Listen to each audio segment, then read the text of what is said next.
That kind of money on a bet. There's a man there's a man who knows exactly what it's all about. And Macca, well, you've just lost 10,000 on a daily basis. I mean, when that book comes out, Macca, where did the 10,000 It's only money. Exactly. You've got to live. You can't take it with you. He must be that fan must be gutted with Armstrong for that fifth goal. Yeah, imagine what he was like. He was a Celtic fan. He's probably shouting at the TV. Save it. Okay, let's look to one of the other challengers, Macca. Lewis, Logan, Shinnie, Considine, Taylor, McLean, Burns, Rooney, McGinn, Hayes and O'Connor.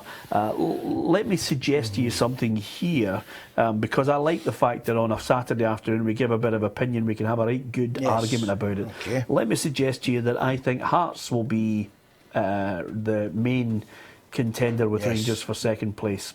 I don't see it being Aberdeen. I don't see Aberdeen being. I think there's only one word for it. They bottled it last year. I don't think they'll ever get a chance again, the way they did last year, because Celtic were all over the place. We've got to be honest about it.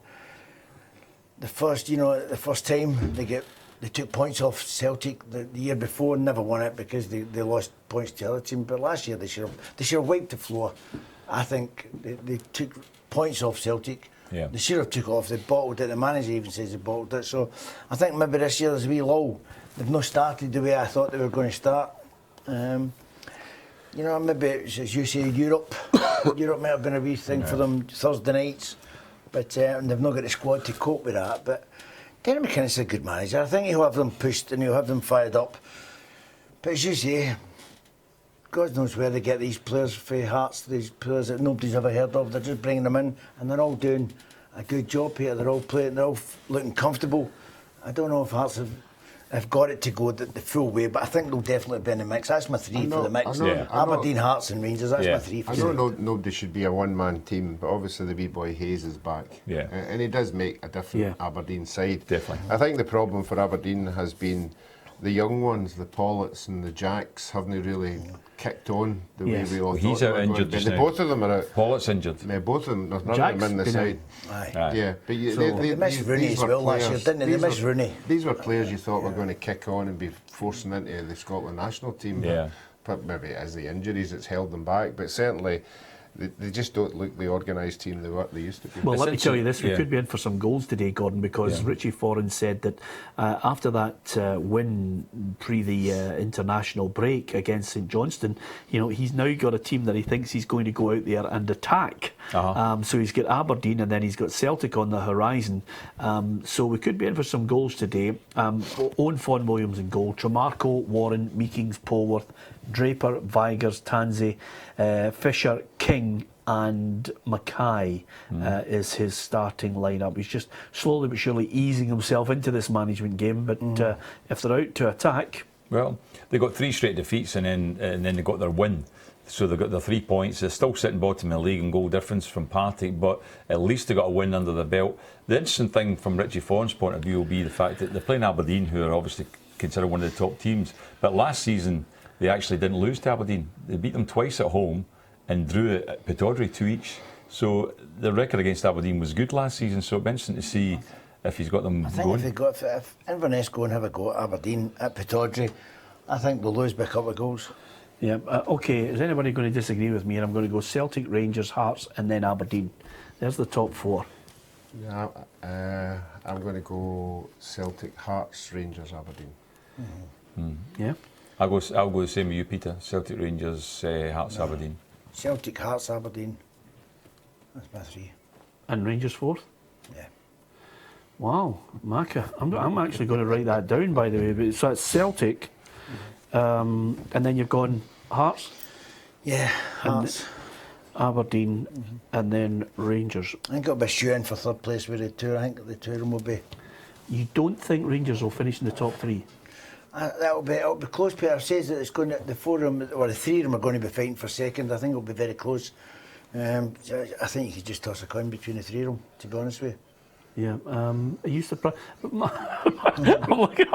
at Ruffy. He said they're fourth, now he's tossing a coin. No, but he's tossed a coin and they're still fourth. There's three teams fighting for second, that's what I'm saying. Right. And it's just one, you know, Yeah. that's, I think But it's you gonna think be Aberdeen close. and Hearts have got a wee bit more than Rangers? But I think, but look, after today, I mean, they just buckled. So, Well, I thought a couple of players a day. I thought Windass looked as if he could offer something. If obviously Wycon comes back. they've still not sorted the defence. I don't think the defence is sorted, and I think people will take advantage of that. Yeah, okay.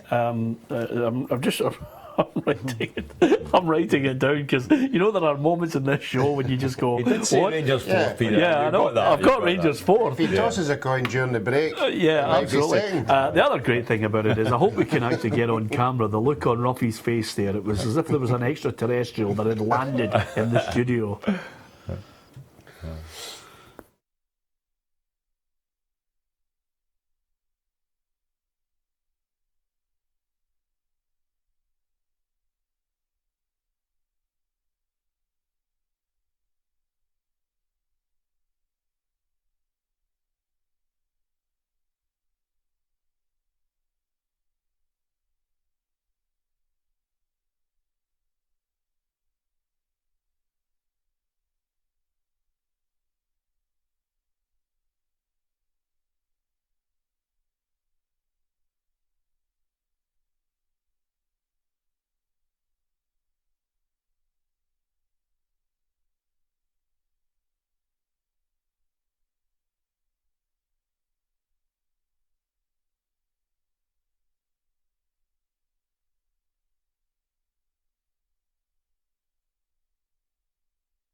Welcome back to Peter and Ruffy's Saturday football show.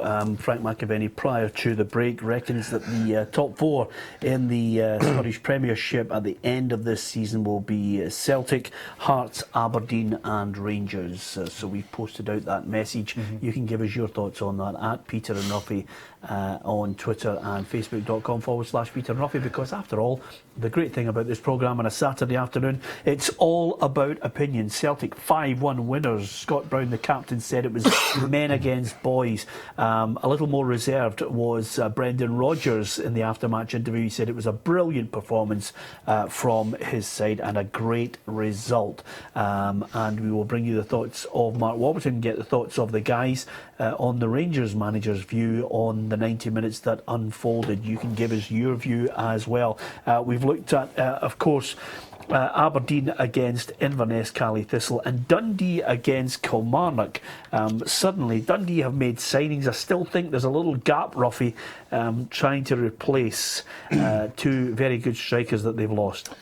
Yeah, it's a big one. You know, it's a massive one. Not only were they scoring goals, but they were top of the assists as well. You know, and the pressure's now been put onto Rory Loy, and that's a big ask for him. So no, I think Dundee, although they had just missed being in the top 6 last year, I think they could be struggling a wee bit this year to get any momentum going at all. But because we're looking at Kilmarnock, and if Kilmarnock are going to do anything, it's got to be in this game. You know, after getting the lift for the Rangers game, you know, they've got to go into this game with some kind of confidence. But if they just fall into the same scenario of going away from home and getting beaten 2-3-0, again, they're back in the mire. Dundee, as far as Paul Hartley's concerned, will be delighted to get Tom Haitley. He has signed for them and he's playing today. It makes his debut for Dundee. Bain, Holt, O'Dea, Haitley, O'Hara, Ross, McGowan, Baktui, Kerr, Whiten and Gomez. Loy's on the bench in this one. Baktui has mentioned, Gordon, that he's been doing a lot of stuff in the gym, trying to build himself up. So he's clearly aware, the boy, that while he scored 30 goals last season with Dunfermline, he's clearly aware that he needs to take that step up again. He needs something extra to get goals. Definitely, as I say, as Ruffy mentioned there, you know, he's under a little bit of pressure because, you know, he's gone in there and they're looking for a goal scorer. Loy, we felt, was the player that might have to, you know, take over from the players they've lost, but Tui is the one that, you know, that they're putting a bit of faith in. So maybe the lad sees himself, he's got to build up a little bit stronger. If he's playing at times on his own up front, which he didn't do at Dunfermline, he was more or less 2 strikers there. I think he's probably realised he's going to have to add a bit to his game. But it'll be an interesting game that today, because Kilmarnock, there's been a lack of consistency there. But last season, it's quite funny, the first game of the season, Dundee were 4-0 up, I think, after about 25 minutes, and then ended up winning the game 4-0. But after that, they didn't beat Kilmarnock at all, and even Kilmarnock actually won at Dens Park. They had a draw and a win there. So Kelly, you know, went up even last season up to Dundee and did pretty well after being hammered in that first game. So it'll be interesting to see whether they can pick up points today. Neither side are in particularly great form. I mean, Dundee are sitting on 5 points and Kilmarnock on 4, but both of them have only had 1 win so far. Yeah, but as far as Kilmarnock are concerned, McDonald in goal, he's had a good start to the season. Jamie McDonald certainly impressed with some of the saves he's been making.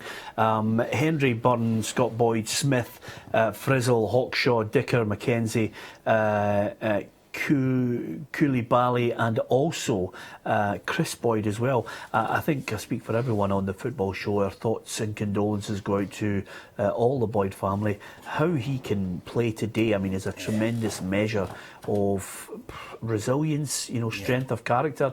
Chris Boyd must be hurting. Oh yeah, definitely. It's a shame when we heard that news, and it was really hurting. And maybe to a certain degree, he wants to take his mind off things and go away and do something else, because if it just something like that just preys on your mind day after day, it must be awful for him. And he is in good form just now, and Kilmarnock, he's been doing a great job for them in recent games, and I think, you know, they've maybe said to him, look, it's up to yourself whether you want to play or not, and he's decided, I think it'll turn out, you know. I think it's the wrong decision. I think the managers have took it away from him, because he's going to be, he'll be lost out there. But if he wants to, fight, you're going to want to. You're going to be. Your head's not going to be in the game. Well, I mean, there's no way his head can be in the game, and you all know at the top of a game now, it's not, you know, it's not the same as what it used to be. You could scrape through it, but I just think it's. It will be tough. I was with Boydie during the week as well, and he's such a lovely kid, but you know, you've got to feel for him, and you've got to sometimes take him out of the picture. Yeah, okay. It's going to be interesting looking to see how that game pans out. We've had a look at what's on offer in the Premiership. Here's a look at the Championship. We're going to be talking about Neil Lennon's Hibernian very shortly. These are the fixtures on offer. Ayr United against Morton. Cracker there. Dumbarton against Hibs. Of course, Dumbarton have got a good record at home against Hibs. Defeated them twice last season. Dunfermline against Dundee United. Wraith Rovers, Falkirk, St Mirren Tyrone against Queen of the South, and the Saints still looking for their first win of the season. Let's go into League One to show you the fixtures just ahead of kick-off, and throughout the afternoon we'll keep you up to date with the goals as they hit the back of the net. Albion Rovers against Stenhousemuir, Alloa Livingston, Brecon City Airdrie, East Fife against Stranraer, and Peterhead against Queen's Park. I think we've already established, having Gus McPherson as a guest on the show, how tight it's going to be in that division. League Two for you on offer this afternoon. It's Annan Athletic against Forfar, Berwick take on Elgin, Clyde Arbroath, Montrose Cowdenbeath, and Stirling Albion against Edinburgh City. And just in case you're wondering, the Barclays Premier League, there was an early kick-off today in Manchester at Old Trafford. It finished Manchester United 1, Manchester City 2 in that game, a full time there from that Premier League match. Arsenal Southampton, Bournemouth West Brom, Burnley against Hull, Middlesbrough Crystal Palace, Stoke against Tottenham, West Ham United against Watford, and Liverpool against Leicester is the 5:30 kick-off. I've tipped City to win the Barclays Premier League. Macca, you always keep your eye on things down south, having played there. Do you disagree with that? Have you got another team? No, I think it's, again, I think there's going to be 3 fighting for it. I don't think Arsenal will be there. Much similar to Aberdeen up here, I think last year. There's no way they should have lost the league last year. And all the big ones, the big guns, if you like, playing terrible. And Leicester, everyone was so happy for them, but Arsenal should have won it, to be honest with you. They're not going to be in the mix this year. I think, just got a feeling the Mourinho thing. I think Man United, I've just really got a feeling for him. You think he'll get it right? I think Drogba will be, not Drogba, Pogba will come in, and I think he starts trying, a little bit of glimpses today, showing his strength and knocking people off the ball, and I think once he gets into his stride, I think it'll be still a couple of players I think Man United need. But I'm a big fan of Zlatan as well, Ibrahimovic, so I'm a big fan of his. He scored today, he was quiet today. It was like the Alamo at the end against Man City, to be honest with you. It wasn't very clever, it wasn't a lot of good football, but they were just clearing their lines, Man City, which is very un-Guardiola-like. But it was one of those situations. They got a result at Old Trafford, but I still think whoever is above Man United will win the league. I'm going to go for probably Man U. I mean, you see, he's trying to draw you in, Macca. Don't let him do it. Don't let him do it. He's trying to have. He's trying to drag you into it. Don't fall for it. That's good. Listen, Gordon, you played down south as well. Macca thinks Man United will eventually gather a bit of pace, get it right. I think it will be very tight. I do think it's between the two of them. I've tipped City as well. I think Man United have to improve a little bit. I think that they're building a new team obviously as well. City, I don't think have had to make too many changes, but they have made 1 or 2. And as I say, Aguero's out just now, and that's a big win considering he's not there. So I think it'll be very tight. I think Chelsea will probably be up there. Tottenham will be up there in the top 4. But I think it'll be Man City or Man United to win the league. You don't think, Macca, that West Ham will build on? No, not this year. Not got enough. I think if they finish top 10, second half, the top half of the season, I think they'll have a good season, because I just Upton Park was just a special place to go. It was intimidating, Alan. I don't know if you've been there. It was really intimidating. It was one of the old stadiums. It was right on the pitch. Atmosphere was great, and now they're so far back. It's almost like Highbury. The players move out of Highbury and then they go to the Emirates, and it's just a change. It was the same when I was at Man City. It was Main Road, which was the same. A fantastic atmosphere, really tight and great. And then then they moved to the Commonwealth Games Stadium, and it's not the same. I think some designers just get it woefully wrong, Robbie. I like the stadium being really, really tight to the pitches. Well, I think it's from a footballing point of view, if you're used to playing in a stadium that's a big stadium, I know it might sound stupid, you feel as if you've got space. When you're on the park, you feel as if there's bags of room. But then you go to a Tynecastle, and then you go, and then all of a sudden I mean, the park's probably the exact same size, but on it, it How long doesn't you played feel it football? because of. But they do take away a little bit for the atmosphere I know, doing it's that. the biggest. But the stadiums are full. Yeah. The new stadiums are full. But there are certain things that was quite interesting. I didn't realise until I was working in the SFA that actually the 2 stadiums in England have special permission to play European games, and that's Stamford Bridge and Anfield.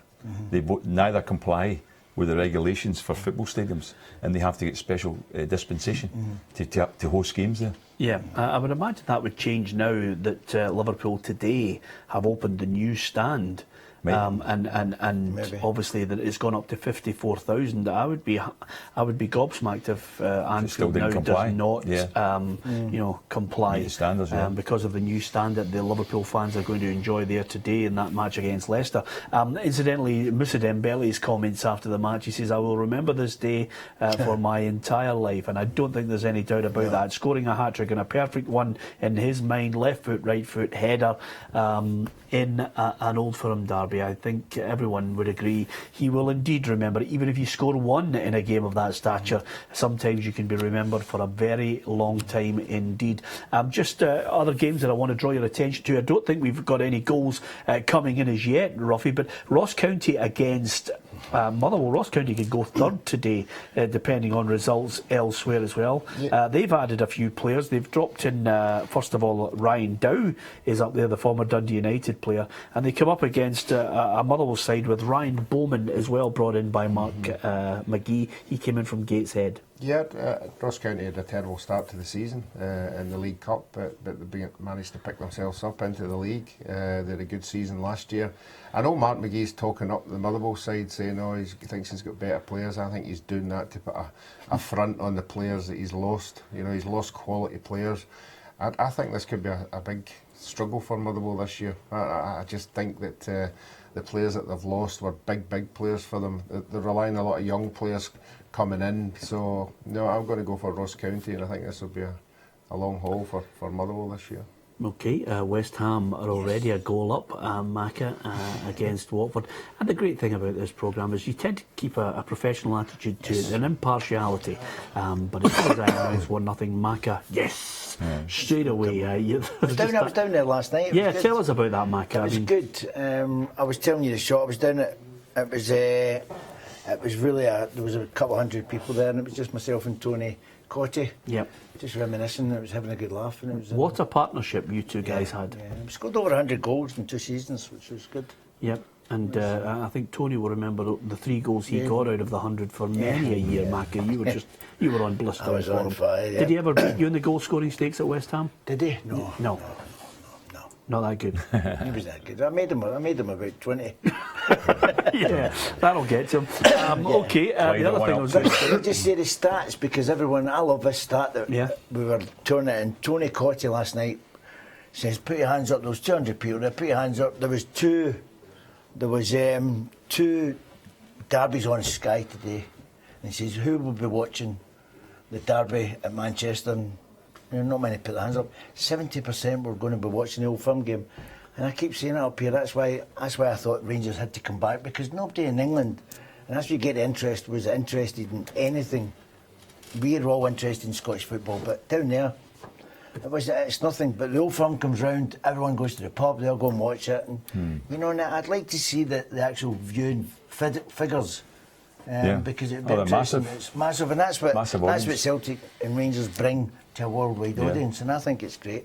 We brought Scottish football down a wee bit, and I think today's game, even though it was great for one side to get a 5-1 victory, but it was great for the way the fans, the atmosphere, everything about it was great, and hopefully there's no trouble in that after it, and everyone's going to be happy. Yeah, Clyde are a goal up on Arbroath. Scott Linton scoring the goal there, and I think Scott, former Dumbarton player, getting that goal for them. We had Bob Malcolm, the Clyde assistant, in as a guest in midweek, and I think they have ambitions to win that division, Ruffy. Yeah, but I think he knows how difficult it is. I think they realise that there's not a great gap as there is in obviously the Premier Division. All the teams are pretty equal ability-wise. All the players are pretty equal as well. So it's just on the day, you take your chances, you win games, you go on a bit of momentum. But yeah, I think Clyde are a side that have been languishing too long in the lower divisions, and if they were to get up into League One, I think it'll be good for them. Well, it's quite an important game today because Arbroath are sitting a point ahead of them in the league. I mean, I know it's a long way to go forward, but these are the kind of games that can make all the difference if you can go and get a win against teams you're going to be challenging for promotion and for a playoff place. So Clyde will be really keen to win this one. Yep, absolutely. Mikel Antonio, 3 goals in their last 3 games. Didn't get on for England in their match in Slovakia, but hey, I'll tell you, impressive that he's managed to get himself to the front of Sam Allardyce's thoughts. Well, he's one of these, he's strong, he's big, he gets up and down the pitch. They were playing him, I mean, they've got a wee problem with injuries and that down there, so they were playing him at right back, and let me tell you, an attacking minded player just can't play it right back, can't defend. But to credit to the boy, Peter, he buckled down and done the best he could, and he was still getting up and trying to get the crosses in and trying to get it on the end of things. And it's good luck to him. I was delighted that he got a cap. I was delighted not to get a cap, but to get called into England squad. But it's one of these issues. I don't think he's been on fire all season. He's not been that good that he could play, Peter. I've seen better players down there in that position. Yeah. So it's good. Dundee. Yeah. They've scored, Macca. Well, I hate to interrupt you, but L-back 2, he scored. It could be. I mean, I think it's every time they get a goal in against them early doors, there tends to be a few coming rapidly after it. So for Dundee, it would be good for Jerry McCabe that we know he's not. Yeah. He's not a bonus for a long time, so yeah. I think he was a good. I think Buck2's been a good signing on that. Been a good signing. His whole life's dominated by bonuses, isn't it? Honestly. But I mean, he was obviously they've lost players, Dundee, key players for them, and in Buck2 they've gone out and looked there, and the boy who's playing in a lower division. He was the first division player last season with Dunfermline, scored a lot of goals, and they've taken a chance on him to bring him in, and the lad has been saying, you were talking about earlier on, Peter, he's working on his physique and all that. You just crucified him. You said he was stepping up to the mark and he scored. Who said that? No. I think the point I was making is it's going to be difficult for him to step up to the mark, but he has. He's popped up with a goal, and again, I think the key element here that's going to offer Dundee something a wee bit extra, Gordon, is the fact that Tom Hateley he's good from a free kick, and that's where the goal came about. Hateley's free kick, back to you, and the end of it, bang, goal. I thought, I agree with you. I thought Hateley, it was going to be a player that even there was talk about the even Rangers, I think, interested in him at one time, weren't they? And he got moved to England, and he ended up going abroad. And I thought myself, he's a decent player. He played mainly right back at Motherwell, but he can also play midfield. Yeah. I think Dundee are playing in midfield today, aren't they? Yeah, listen, the one thing, Love scored for Brecon in that match. They're a goal up on Airdrieonians. It's Berwick 0, Elgin City 1. I would think over the next few weeks, and there's a long way to go in today's game, Ruffy, but I think Kilmarnock at some point have to get a bit of momentum where they can just start to take the focus off the manager and just concentrate on trying to do something to get away from the bottom and everybody's tip for relegation. Well, I would like to think that the Kilmarnock manager's well aware that the teams at the top of the league are the teams that he doesn't have to beat. He has to beat the teams round about him, and Dundee are one of these sides, and then survival is like beating Partick Thistle, beating Inverness, picking up points against these sides. And if they don't do that, as I said earlier, I think they're going to be in trouble. But I mean, sometimes teams get a wee run and they get a couple of wins, and we've noticed in this division, if you can get back-to-back wins, if you can get 6 points when you're down the bottom of the league and everybody's close, you get 6 points and you're right up challenging to nearly getting in the top 6. Yeah. I can tell you, Stephen Dobby scores. St Mirren 0, Queen of the South 1. Dobby going back to Dumfries. Yeah. I think he's been a great acquisition for them. Mackay knows his way to goal, loves the club. He loves the club, and it makes a big difference when you go somewhere that you feel wanted, and the fans like him, and obviously he's got that feeling. It's mutual, so it's different class, but. Just if you let me go back to Kilmarnock, I've heard a wee whisper, I don't know if it's true, I heard a little whisper that the manager actually trains, see if they've got a game at 7:30, they train at 7:30. At that time, yeah. Well, I've never heard of that. No. I've never ever heard of it. Why would you want? Because he says that's when Well, can I just say something to you? preparing you. Do you think? And I don't It's obviously not working. Well, no. Well. Can I tell you something? Here is something that I say to people on a regular basis.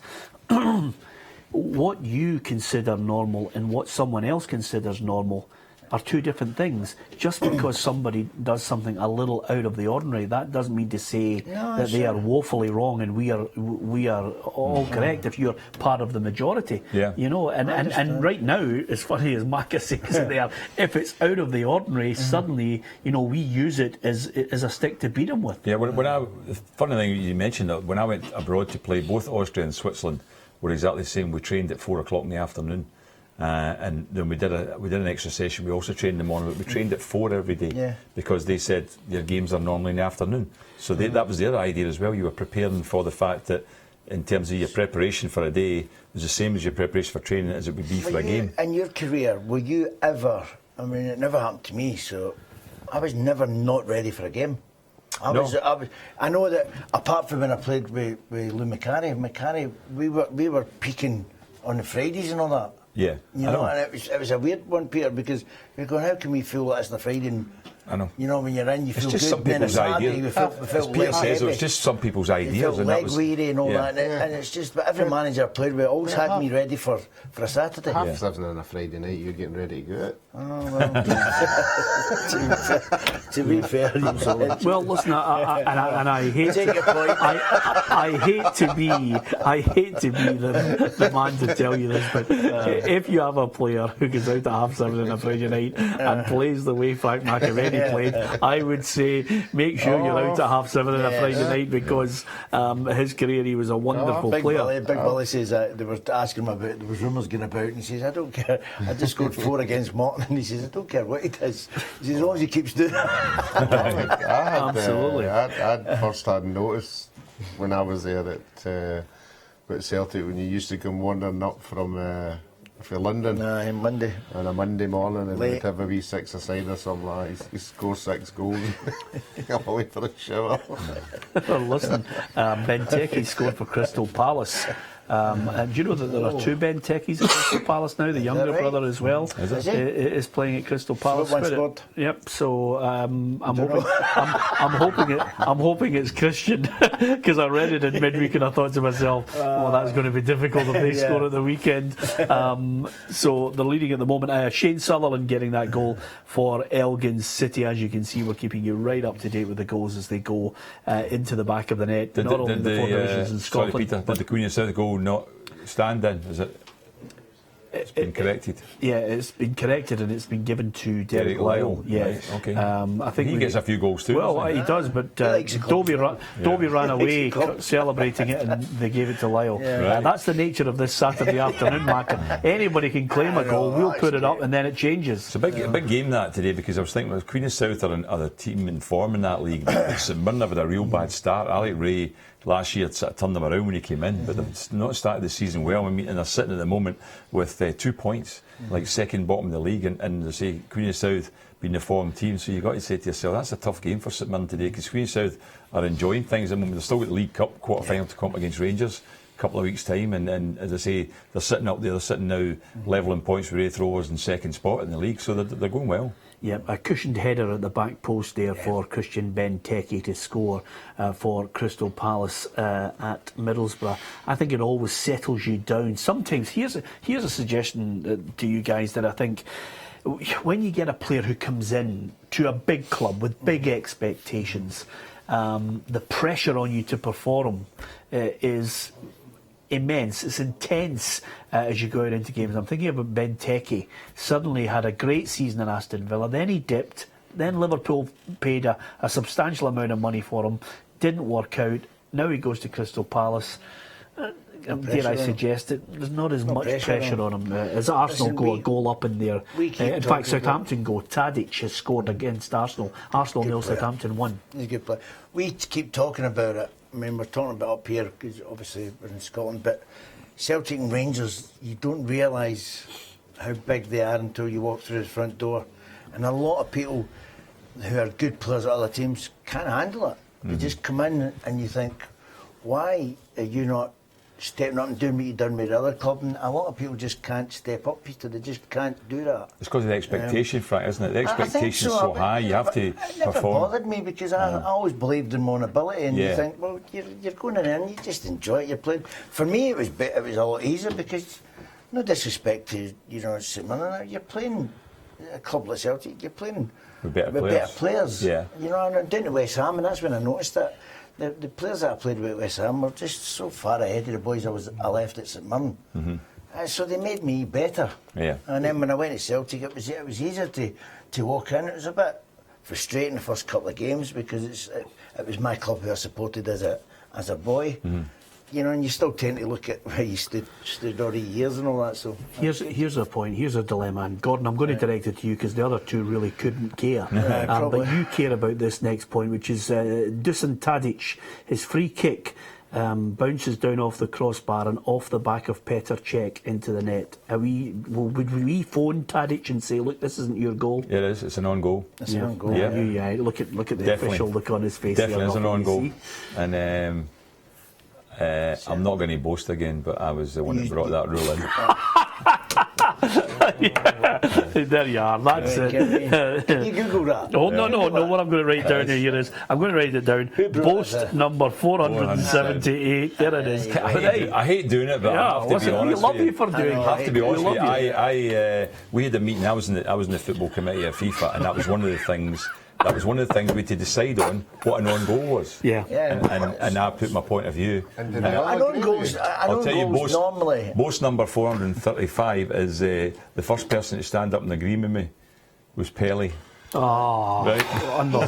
unbelievable. He thought you were waving at him. He says, yeah. Stood up and said Pelé that. agreed with me. I'll never forget what Pelly said to you that day. Stick up. 2 sugars and a tea.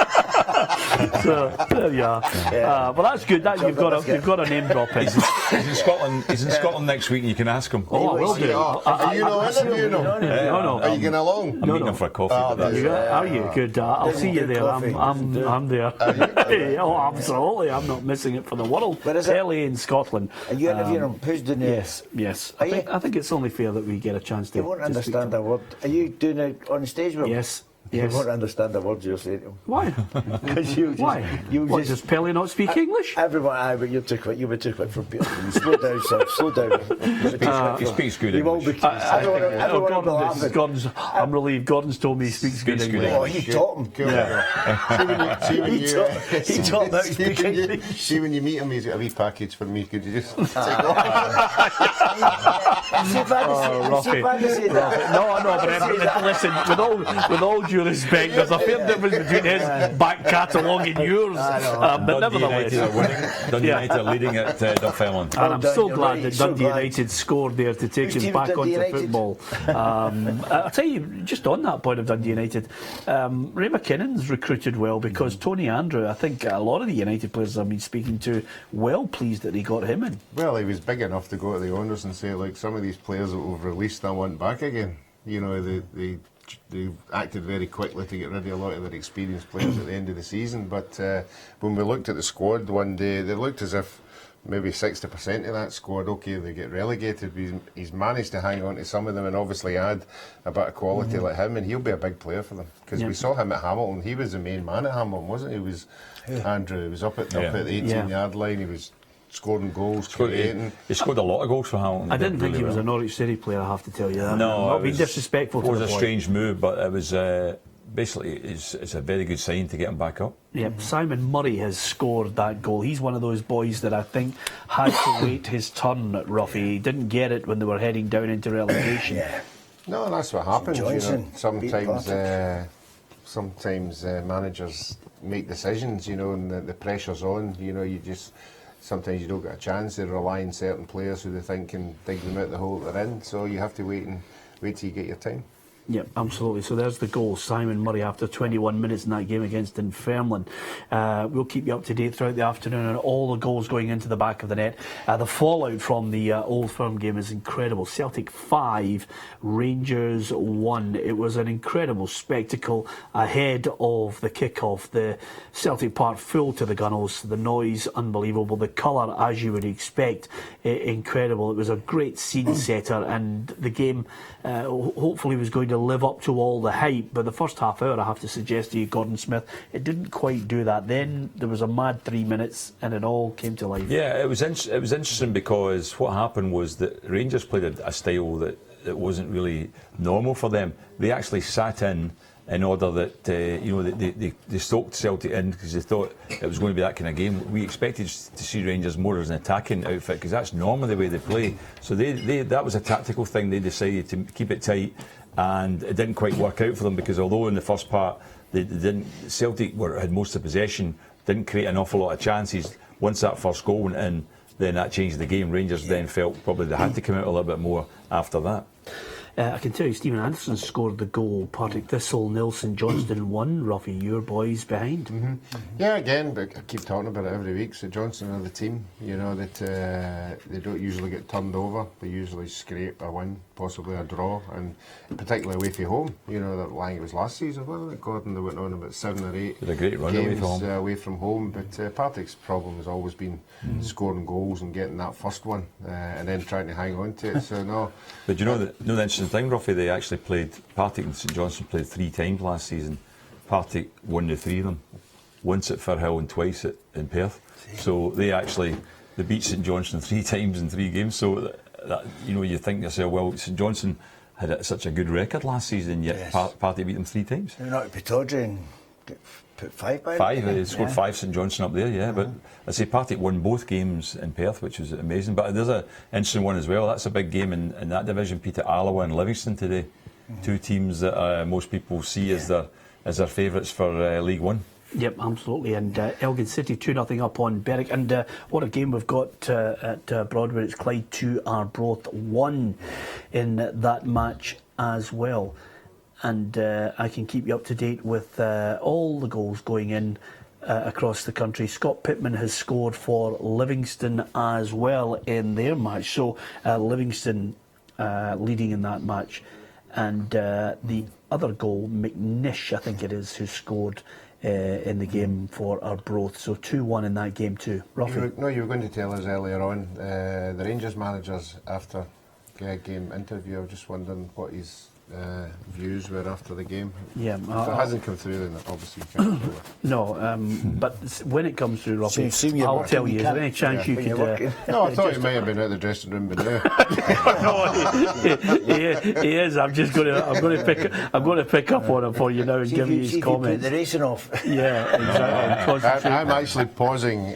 Scott Brown is doing an interview, and then the interviewer is actually asking what he said to Joey Barton after the second goal. He never says anything. Mm-hmm. Yeah, and Ruffy?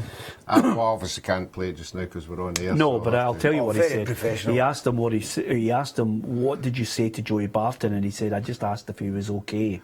No, I'm not having that. Yeah, that's exactly what he said. Yeah, well, Scott's a nice guy. Felt for the boy. I think the whole image. I think the whole image at the end of it. The whole image at the end of the game will undoubtedly be the back page picture tomorrow. Will be Dembele with his, the 3 fingers in the air. For his hat trick. It's a day that you never forget. And in that single game today, Gordon, Moussa Dembele will not only have endeared himself to the Celtic fans, but he buys himself the time now because they all believe in him. Absolutely, yeah.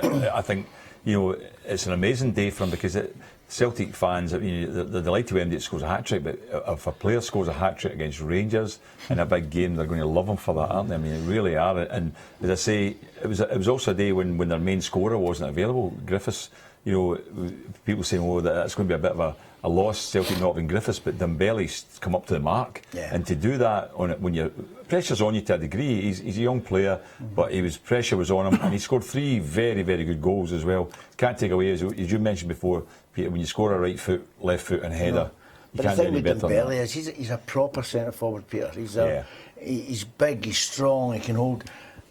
Lee Griffiths is a great finisher, but he doesn't hold the ball the same as Dembele. He's not got that physical. He offers more in terms game, of so he's got more. And to be honest, I didn't realise. I knew he was quick, but I didn't realise he had that much pace. But to run away from Tavernier, was an eye opener for me. That was impressive. And as I say, the thing we don't take away from him as well, Peter, was the lovely bit of football. He made the goal for St Clair as well.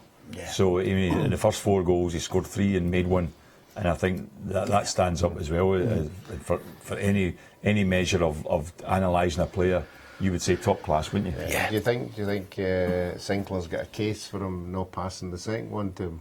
I think if he'd have missed it, he'd have. But you know what? For the guy to know to be playing Ruffy and have that confidence, because he didn't. A lot of players could have swiped at it. And, you know, once he went by, once Senderos slid by him, once he slid by him, any normal player could have, you know, panicked a little bit. No panic, but quickened their shot. But he just took his time and he was calm and it was good considering he's not been playing. Yeah, definitely. Yep, absolutely. Okay, we're keeping you right up to date with all the goals. As far as the 2 early kickoffs are concerned, down in the Barclays Premier League, it was Manchester United 1, Manchester City 2. That will probably send the bookies changing odds dramatically, with Pep Guardiola getting 1 over on Jose Mourinho once more. Iheanacho getting the winning goal in that match. Kevin De Bruyne scored the other one for City, and Zlatan Ibrahimovic with what turned out to be a consolation for Manchester United in the game. But Maka mentioned that he thinks they'll be there or thereabouts. Arsenal 1, Southampton 1. Equaliser for Arsene Wenger's side. Interestingly, in midweek, Ruffy, I saw a story suggesting that Eddie Howe was going to be the front runner to replace Arsene should he decide to step down, I beg your pardon. Well, obviously there's been rumblings for the last 2 or 3 years about Arsene Wenger, you know, moving on, and every time at the end of every season everybody says, is this the season? But he seems to want to hang on in there, and he obviously believes that whatever he's doing well, but obviously the rumblings are starting to get louder and louder from the supporters. Well, obviously the Man Uniteds, the Man Cities all spending money, you know, bringing in big players, although he did splash the cash there just before the deadline, you know, but it remains to be seen. I think this season could be the season when he maybe says to himself, okay, I've been here long enough, let somebody else come in. And he's certainly the young manager. I don't think he'll go anywhere. It's just he's been there long enough. And I think he's just a national manager, maybe.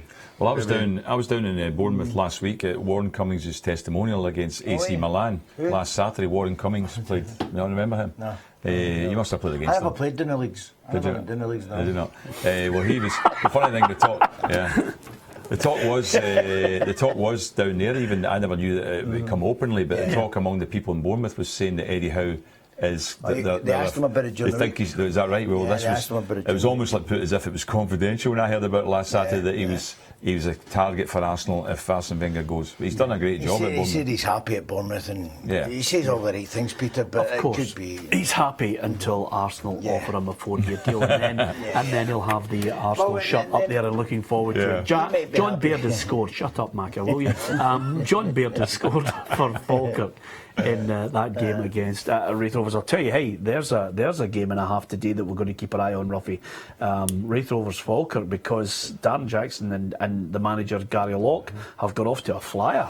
Yeah, they've got off to a flyer. Falkirk haven't, but I think we all thought that Falkirk would get their act together. I do believe they'll be a top 4 side this year, as I do Wraith Rovers as well. And Hibs have just went 1-0 up at Dumbarton. Yeah, Jason Cummings scoring from the penalty spot. He's continuing. I'm glad that Hibs were able to hold on to Mac. Are you? Yeah, well, we were talking about it a couple of weeks ago, and I think what Lenny's done is he sat down and says, look, get us back up, get us into the big league, and you can go away or stay. We'll offer you a contract if you want to stay, if you're happy. But fire us into the Premiership, and you can go away, you'll be a hero and amongst the Hibs fans. And if you want to stay. If you want to go down to England, well, you can do it with our blessing. And I think that's what he's done. He's enjoying it. He's enjoying being at Hibs, and he'll score a lot of goals. He's a decent player, and I think another year in the Championship, scoring a lot of goals, I think it's only good for him. And strangely enough, he scored 7 this season already, Gordon. So he's certainly, increasing the quality of his CV. I was listening to Neil Lennon talking about the real feeling and emotion attached to Hibs winning the Scottish Cup. He's been involved in Champions League, played in the UEFA Cup final, countless Premier League titles. But Lewis Stevenson had a testimonial and the Hibs fans just absolutely ecstatic to a man, not only for the 10 years of Lewis Stevenson, but the fact that they've won the Scottish Cup. Absolutely, and it came at a time, obviously, getting his testimonial after being part of that team must have been a major factor. So it was a big factor.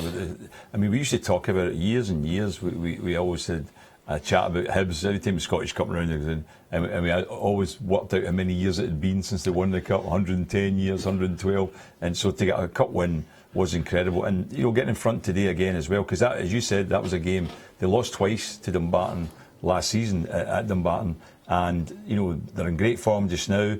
Wraith Rovers, one of their rivals, their nearest rival at the moment, are losing at home to Falkirk. So if Hibs can just keep this form going, it could be another one of those seasons. We've seen it 2 out of the last 3 where we had Hearts walked away with the championship. Then last season Rangers walked away with the championship well before the end. And if Hibs can keep this form going as well, it'll be the same. But Kilmarnock have equalised. Yep, Kilmarnock have equalised in their match. We'll keep you across that, get you the goal scorer after I tell you about Alloa 0, Livingston 2, Liam Buchanan scoring that second goal. And another man who's got his second of the afternoon is Mikel Antonio, West Ham 2, Watford 0, Macca. Well, they were saying it's an important game. They scraped a win over Bournemouth, Peter, at the Olympic Stadium, but that seems to be going all their way. They had a few injuries, they had a few players out. And then we came back, Pyatt's not been. I don't know if he's playing today. He's playing today. Is he playing? Yep. Yeah. Well, he's a talisman. He makes for a the difference. Team. He's top class. Just even when he's not playing well. Yeah. Just the fact that he's in the team Yeah. gives everyone round about him. Confidence to go and express himself. And Antonio's obviously enjoying. He'll have a new lease of life. He's getting a call up to England, and he'll be walking on air, Peter. Koulibaly scoring that goal for Kilmarnock, Ruffy, and they needed to get back into that game now, 1-1 against Dundee. Yeah, spoke about it. It's the consistency for Dundee. They've not been able to go on and win games comfortably, but that'll be good for Kilmarnock. As I said earlier, the draw against Rangers and then getting up there and getting a draw at this precise moment in time. And I wouldn't bet against Kilmarnock getting another one, because I just don't think Dundee are firing on all cylinders. And I'll tell you, we've had a few special goals over the course of today and over the last few weeks. But the overhead kick from Koulibaly just is sensational. What a way to equalise. Acrobatic goal there from Koulibaly, Gordon. Got to give him credit. I don't know, I never scored a goal like that. Did you ever score an overhead kick? No. Did you, Frank? 5-a-side, yeah. Yeah, I was there. I couldn't believe it, and the girl almost got it round the post, but it went in eventually. But nevertheless, overhead kicks. I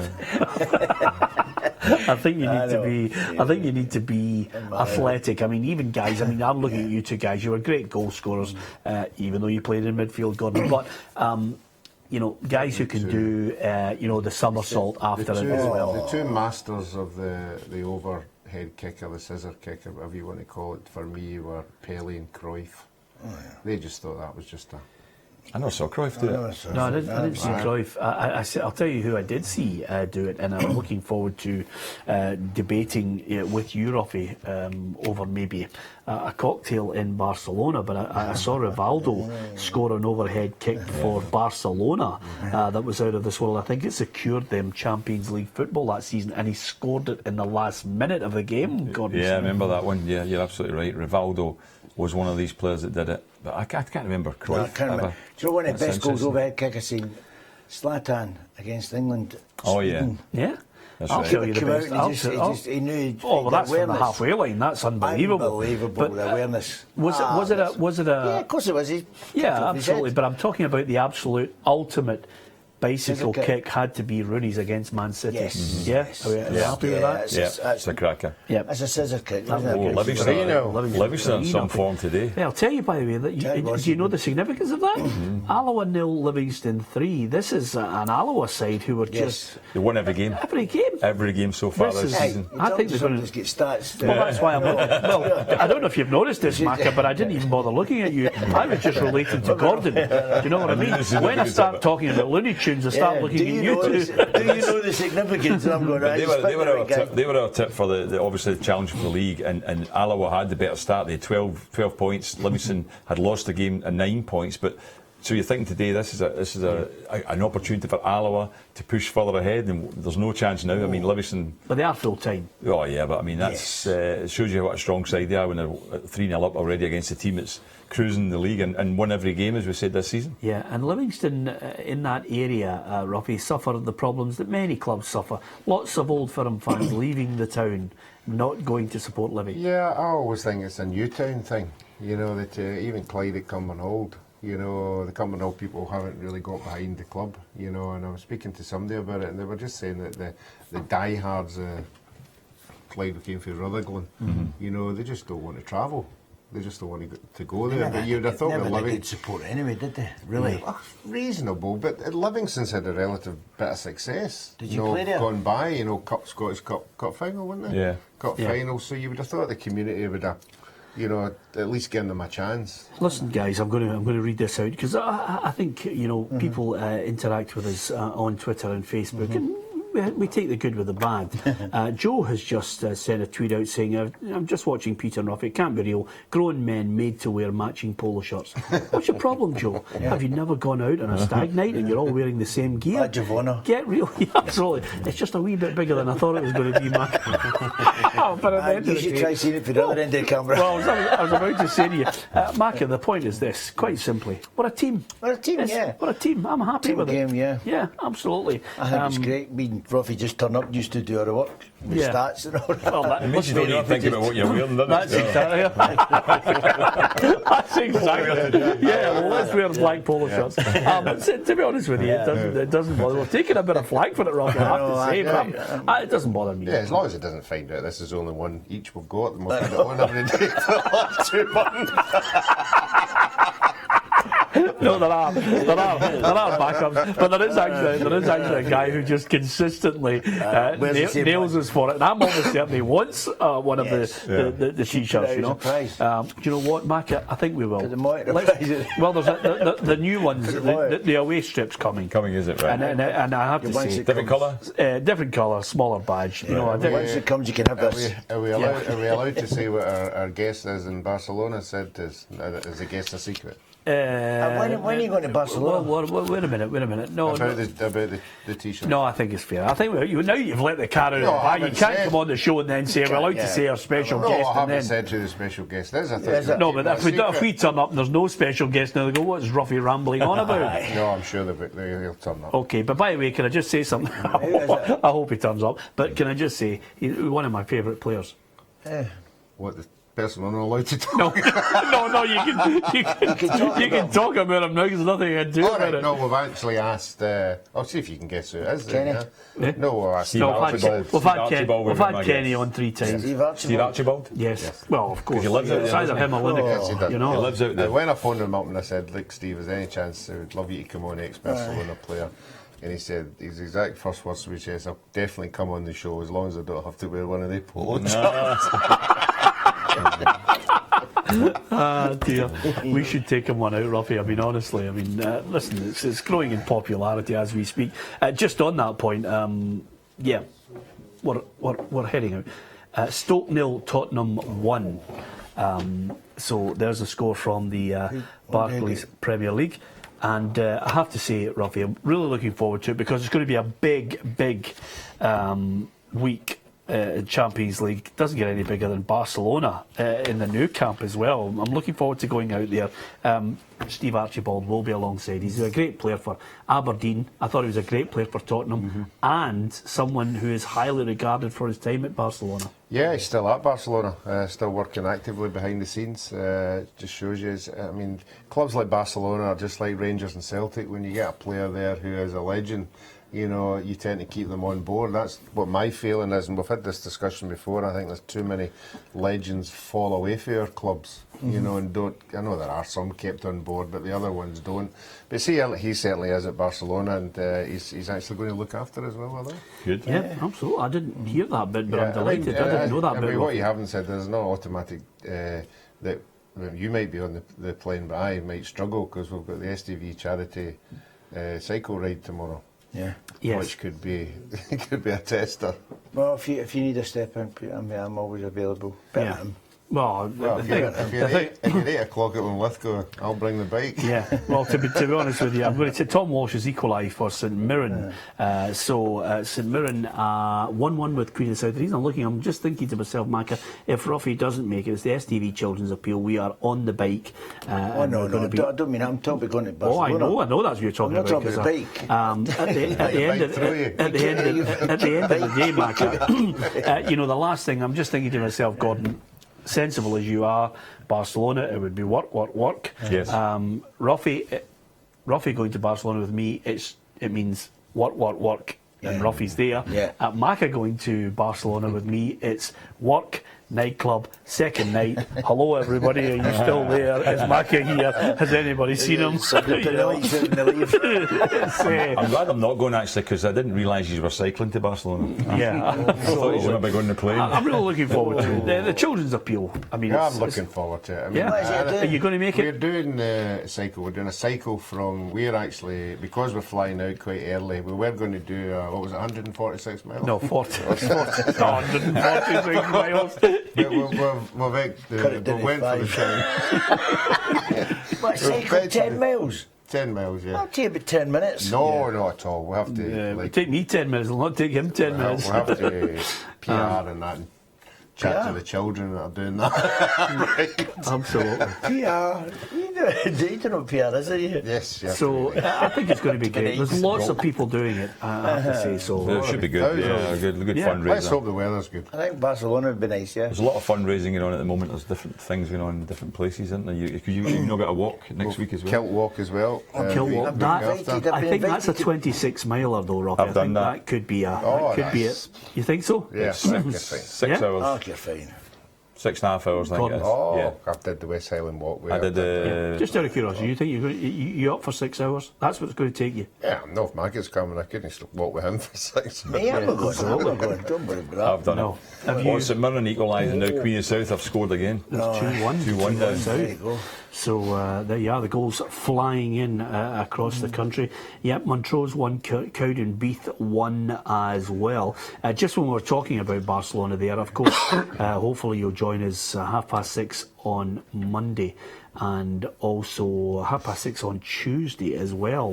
We'll be there in Barcelona. Join us if you can for the big build-up to the big game, Barcelona against Celtic.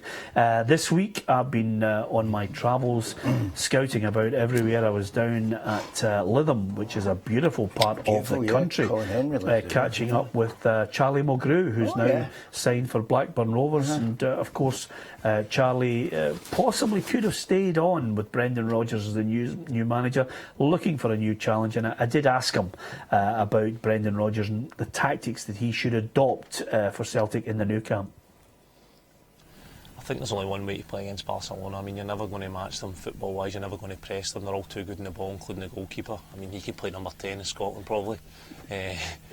So you can't go and press them. I mean, the likes of Chelsea even played them. But you need to sit right back and soak it up and hit them in the break and look for to score in set pieces. I think that's the only way to play against Barcelona and the great players. Yeah, you're never going to match them. I think this is one of these. It's not so much damage limitation. I think Celtic will be on a high after the Old Firm game, Macca. They've just got to try and make sure that they keep it really tight. But that's been the biggest problem, isn't it? Keeping it. I mean, they got a silly goal today that it could have been avoided. So their concentration, I think it might have been Lipstick's fault. But if we're going to criticise anyone, it's 5-1. You want to criticise, but I think if you slacken off, especially at the new camp, they punish you every time. They don't tend to miss many chances. When you make a mistake, you get punished in their games, and it could be dangerous. I'm delighted Sviatchenko's back because I think him and Toure could make a good partnership. I'm not sure, but Lucy, looks to me as if he's carrying a little injury up and down the pitch. Might be wrong. Yeah. Do you wonder if he might even could sit in centre half rather than outside the full back. That's the point I was going to make. Do you think he might consider playing 3 centre backs? Well, he might. I think he might a play back five at the back. Well, he has done that before. He has changed things. He changed it over. He changed it over the last match they had in Israel. Yeah. He changed it to that, and it did help. I think that's the way to go. In Barcelona, you know, if you're too open against them, they'll pick you off. You got to sit in tight. Yeah, think it did Dembele- help them actually when he went to a back five. They were able to get 2 kicks of the ball because that was their poorest performance. Instead of playing 2 sitting midfielders, just play with the 4. Just 4. Yes, 4 sitting In front of midfielders, the- yeah. In front of the back 5. Couple of brickies. It's just filling it up, parking the bus, and then building a wall. But yeah, Charlie Mulgrew. I also caught up with Paul Lambert to get his thoughts on this, and again, Paul's played at the highest level, and as a manager, you know, he knows that Celtic are in for a torrid time. He played in a good Celtic side against Barcelona. You're up against the best team in the competition. We're going to be one of the favourites to win it. That's for sure. And when you've got that front three, whether Neymar's there or not, Suarez and Messi, I mean, they destroy everything in sight. So would it be a major disgrace to come away with a defeat? No, it won't. Because if anybody in the right mind thinks Celtic are going to go there and dominate the game and win 2 and 3-0, then I think you better look again. Yeah, I think the Celtic fans will be going there fairly realistic, Ruffy. You know, Messi, Suarez, Neymar. They could win 5-1 against Rangers and then go over there and get thumped 5-1. Yeah, but I don't think that'll affect the supporters. It's all about seeing these players up close and personal. You know, to say I've been there and I've seen it, and all that kind of stuff. You know, it'll just be. I mean, I would like to. I don't know what the crowd would be like. Would the Barcelona support get right behind that? It's not going to be a full stadium or anything like that. You're joking, aren't you? Think so? Oh, of course it will. I don't think it'll be full to the gunnels. You know, it's a strange thing that the new camp they enjoy Celtic coming there and their fans in great numbers, but I think once it gets to the latter stages, it's when the Catalonians come out in greater numbers. I might be wrong, Mac. I might be right. It's all about opinions. We are going to give you the half-time scores across the country, north and south of the border next.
Welcome back to Peter and Ruffy's Saturday football show. 2 games kicked off early today.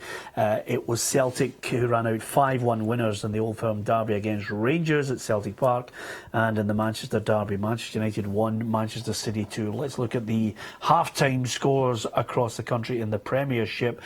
First of all, just the confirmation of the derby win for Celtic. It's Aberdeen 0, Inverness Caledonian Thistle 0.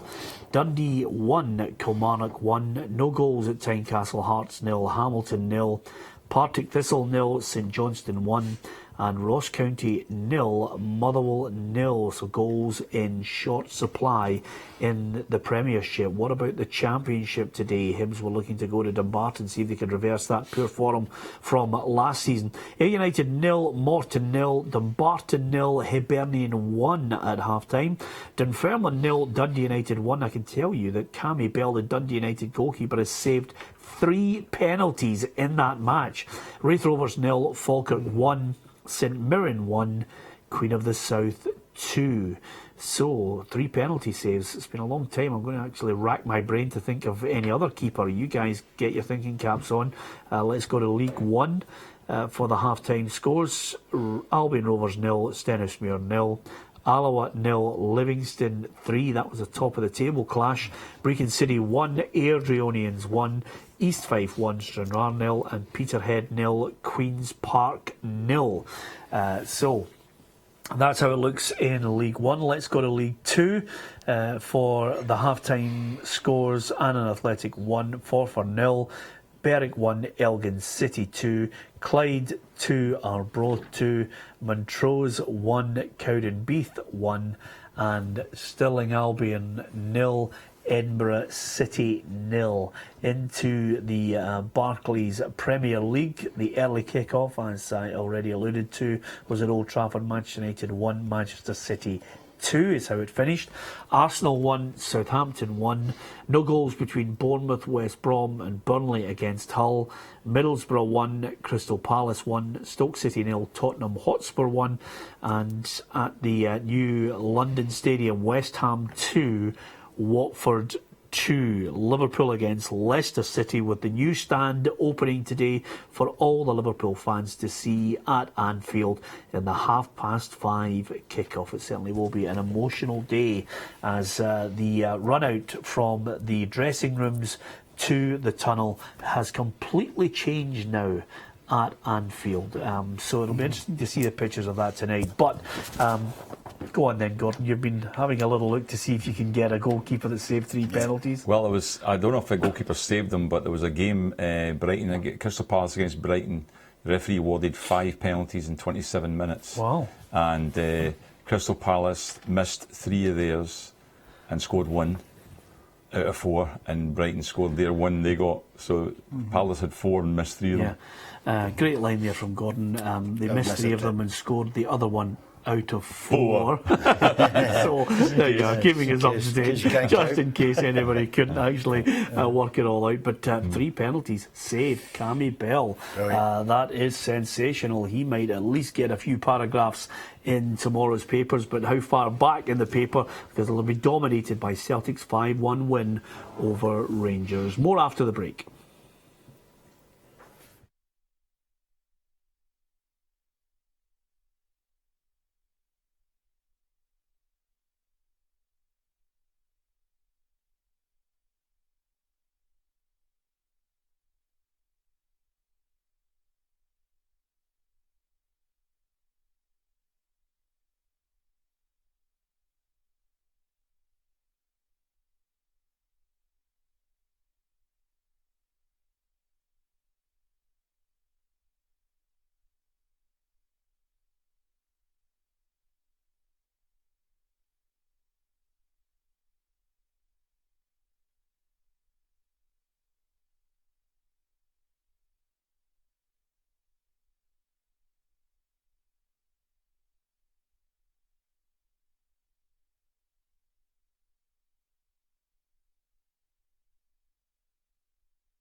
Welcome back to Peter and Ruffy's Saturday Football Show.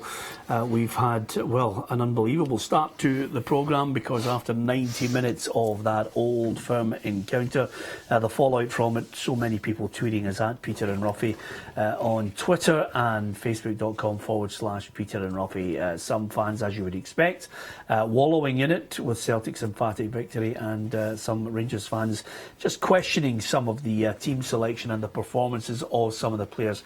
It will continue for 1, 2, possibly even 3 days. I have actually been involved in some Old Firm games where people were still fighting and arguing all the way through to the next Friday, Ruffy. That's the passion that's involved in these games. Well, that's what these games are all about. It's all about, if you're a supporter of either the two sides, you're going into your work Monday morning with a smile on your face, or you're hiding. And that's what football's all about. You know, there'll be great banter on Monday when everybody goes back to their work, and until the next one. And that's what happens when you get the bragging rights in one of these games. And but who's to say it won't change in the next one? So you've just got to take every minute while it's there and enjoy it. You know, on social media, on the break there, a lot of Rangers supporters are saying, hate to admit it, but you could be right.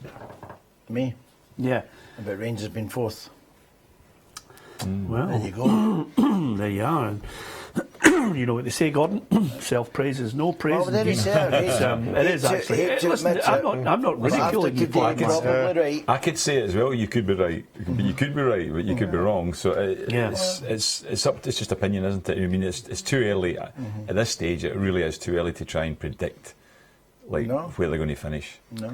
Yeah, listen, I feel a Public Image Limited song coming on. Could be right, could be wrong. But nevertheless. I used to like that song. So many Rangers friends on Facebook. I know, well, Yeah, but listen, the great thing Oh, about popular guy, Mac is giving you Mac opera. is one of those players. There are some players that can actually play for one half of the city and have the respect of the other half of the city. I think when Ali McCoy's was a player, he managed to do that. I think you can do that. Yeah. Gordon, not so much, but nevertheless, I think. I'm only winding you up, Gordon. I'm only winding you up. I think Celtic and Rangers fans are tolerant of people who have played and respect them for playing in the games. There are some players that forever and a day will never be accepted for it. I think Scott Brown's comments after the game will always alienate him. Is that fair? Absolutely. Of course. Definitely. You know? But I'm delighted Rangers are back, you know, and up there, because it's great for Scottish football. It really is good for Scottish football. But I just, this year, maybe next year, I don't see them being up there challenging Celtic. It's going to be tough. I mean, there's no doubt about it. I agree with you there. I think they'll The challenge Champions Hearts. League money, Champions League money is a crucial factor, and they've got a good manager in there, Brendan I wouldn't worry Rodgers. about that for a few years. But Brendan Rodgers is a good manager too. But Yes. the thing is that they've got big money in there too, and that's a major factor. Of course. Yeah, absolutely. But right now, second half underway, Ruffy, just hoping for more goals. There's not been too many goals in the Premiership in Scotland. The one I'm surprised about is Hearts. You know, I thought Hearts might have got something in that game, but we know that Hamilton can dig in and make it very difficult for you. By all accounts, the chances are all Hearts' way, so it'll just be a matter of time that they'll be hoping that they can get. Even just one goal would do them just to move into second place. It's amazing. We get 6 goals in a Rangers Celtic game, and there's 5 other games in Scotland in the Premier Division. They've got 3 goals. In the 5 games, you know what I mean? It must be very tight in all these matches there today. In the Barclays Premier League, it's Middlesbrough 1, Crystal Palace 2. Wilfried Zaha with the goal. OK, Ruffy, you were looking for some quotes from Mark Warburton on this one. I think we've got to look at it in terms of the first half. We were bright for the first 20 minutes, which I think was something that you mentioned, Gordon. Yeah. It was an even nip-and-tuck game, which we expected, and we wanted to keep the crowd quiet. I think we were comfortable in that first 20 minutes, but then we gave away a cheap goal, which frustrated us. And in terms of men being in the box and the corner, we didn't deal with that. Then there was a loose pass for the second goal, which I think, if my memory serves me correct, was Kiernan who gave the ball away, and that put the Rangers on the back foot. And we've said it before, Peter, that is one of the false problems in Kiernan's game. I've been saying it for quite some time. I've watched matches and he does give the ball away a lot. Dundee United have gone 2-0 up. And I don't think Mark Warburton has any argument whatsoever over the red card, but at 3-1 down, suddenly it puts you on the back foot right away. Senderos is off. Kiernan out of the game, and now you're starting to look at Joey Barton as a centre half. That's when you know you're actually looking and thinking, this is damage limitation now, Maka. Of course, well, Zendros, I remember him doing things. Good player, Peter. He is a good player, and he'll come up here and he will do well here. You know, even though his age, but just because of lack of playing games, he got the flight of the ball and he just misread that, and the ball was going over and he just automatically just stopped it. It was a silly thing to do. But in the coming weeks, he'll get the flight of that ball, and 9 out of 10 will go and win them. Yeah, well, here's the significant part of this interview, Ruffy. I don't want our fans to think this is taken lightly. We've got a proper inquest in there. The support from them was magnificent, but we don't come here or anywhere and lose goals like that. 3-1, we had a choice to make, damage limitation, or do we actually look to say we'll get the next goal here and we could nick something at the end. It was a decision I made. I put my hand up for it, but I would rather be positive and go for it than sit back and accept a 3-1 defeat. So that's his ethos, which I think is on a par with Brendan Rodgers. You know, in the last couple of weeks when Brendan Rodgers was talking about the game against Harpwell at Celtic Park, he could have sat and said, I'll protect the 3-2 slender advantage. He decided, he threw a couple of people on, changed the outcome to 5-2, and in the end that saved him, and it probably gave him a £25-30 million windfall. What's your thoughts on Mark Warburton saying it's 3-1, Old Firm game, down to 10 men, I'm going to try and see if we can nick something? I think that my thoughts on it were I probably would have done it in a different way. I would have probably looked at the scenario and thought, we are getting outplayed now, down to 10 men, Celtic are better. The last thing we want is an embarrassing defeat, and I'd probably go for just to be tight and just shut up shop. That's why you're sitting here. Yeah. No, and I'll defend you on that, Gordon, because I think 1,000,001 managers would also share your thought on it. I think you're right, but I can understand what he's saying is we're beat. You know, let's just go and try and salvage something rather than just all back to the wall and defend. I can understand what Warburton's saying, but you know, and you've got to credit him for that, because he's went and tried, even if it was 3-2, it makes it a bit more respectable.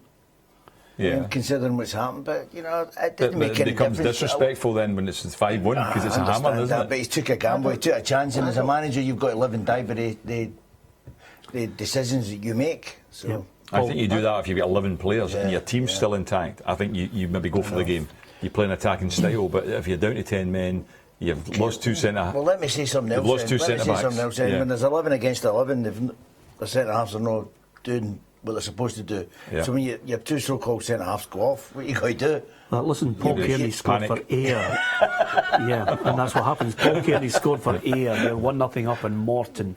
On that point, I think we're both. Aberdeen have scored. Yeah, Aberdeen have got the goal against Inverness, so they are a goal up.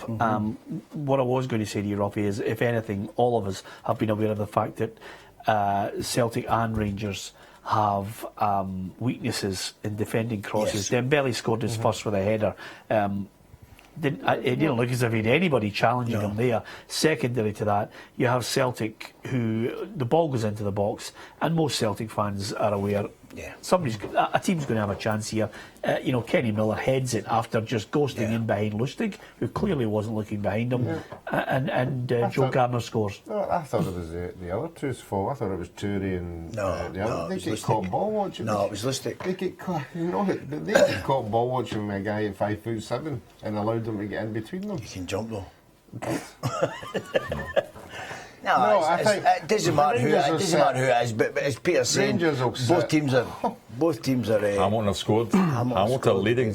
Ali Crawford has scored for Hamilton in that match at Tynecastle. Well, I did mention to you, Martin Canning had mentioned this week that he felt he had a good squad. He'd recruited well. Ali Crawford has scored, and Ali Crawford, of course, is one of the players that Martin Canning was talking about, saying he felt as if maybe his size, his frame, and maybe that was putting teams off making a bid for him, because he is a really talented player, scores from 12 yards. Aberdeen's goal scored by Niall McGinn. They are a goal up in that match against Inverness. Ali Crawford, I like him as a player. I like him, particularly in Scotland. I don't know why teams the likes of Hearts, Aberdeen, don't take a chance on him. I think they must have seen what he can do when he plays up against them. He's the kind of midfield player you would want, run about the box, can score goals as well. I mean, I don't buy into his physique.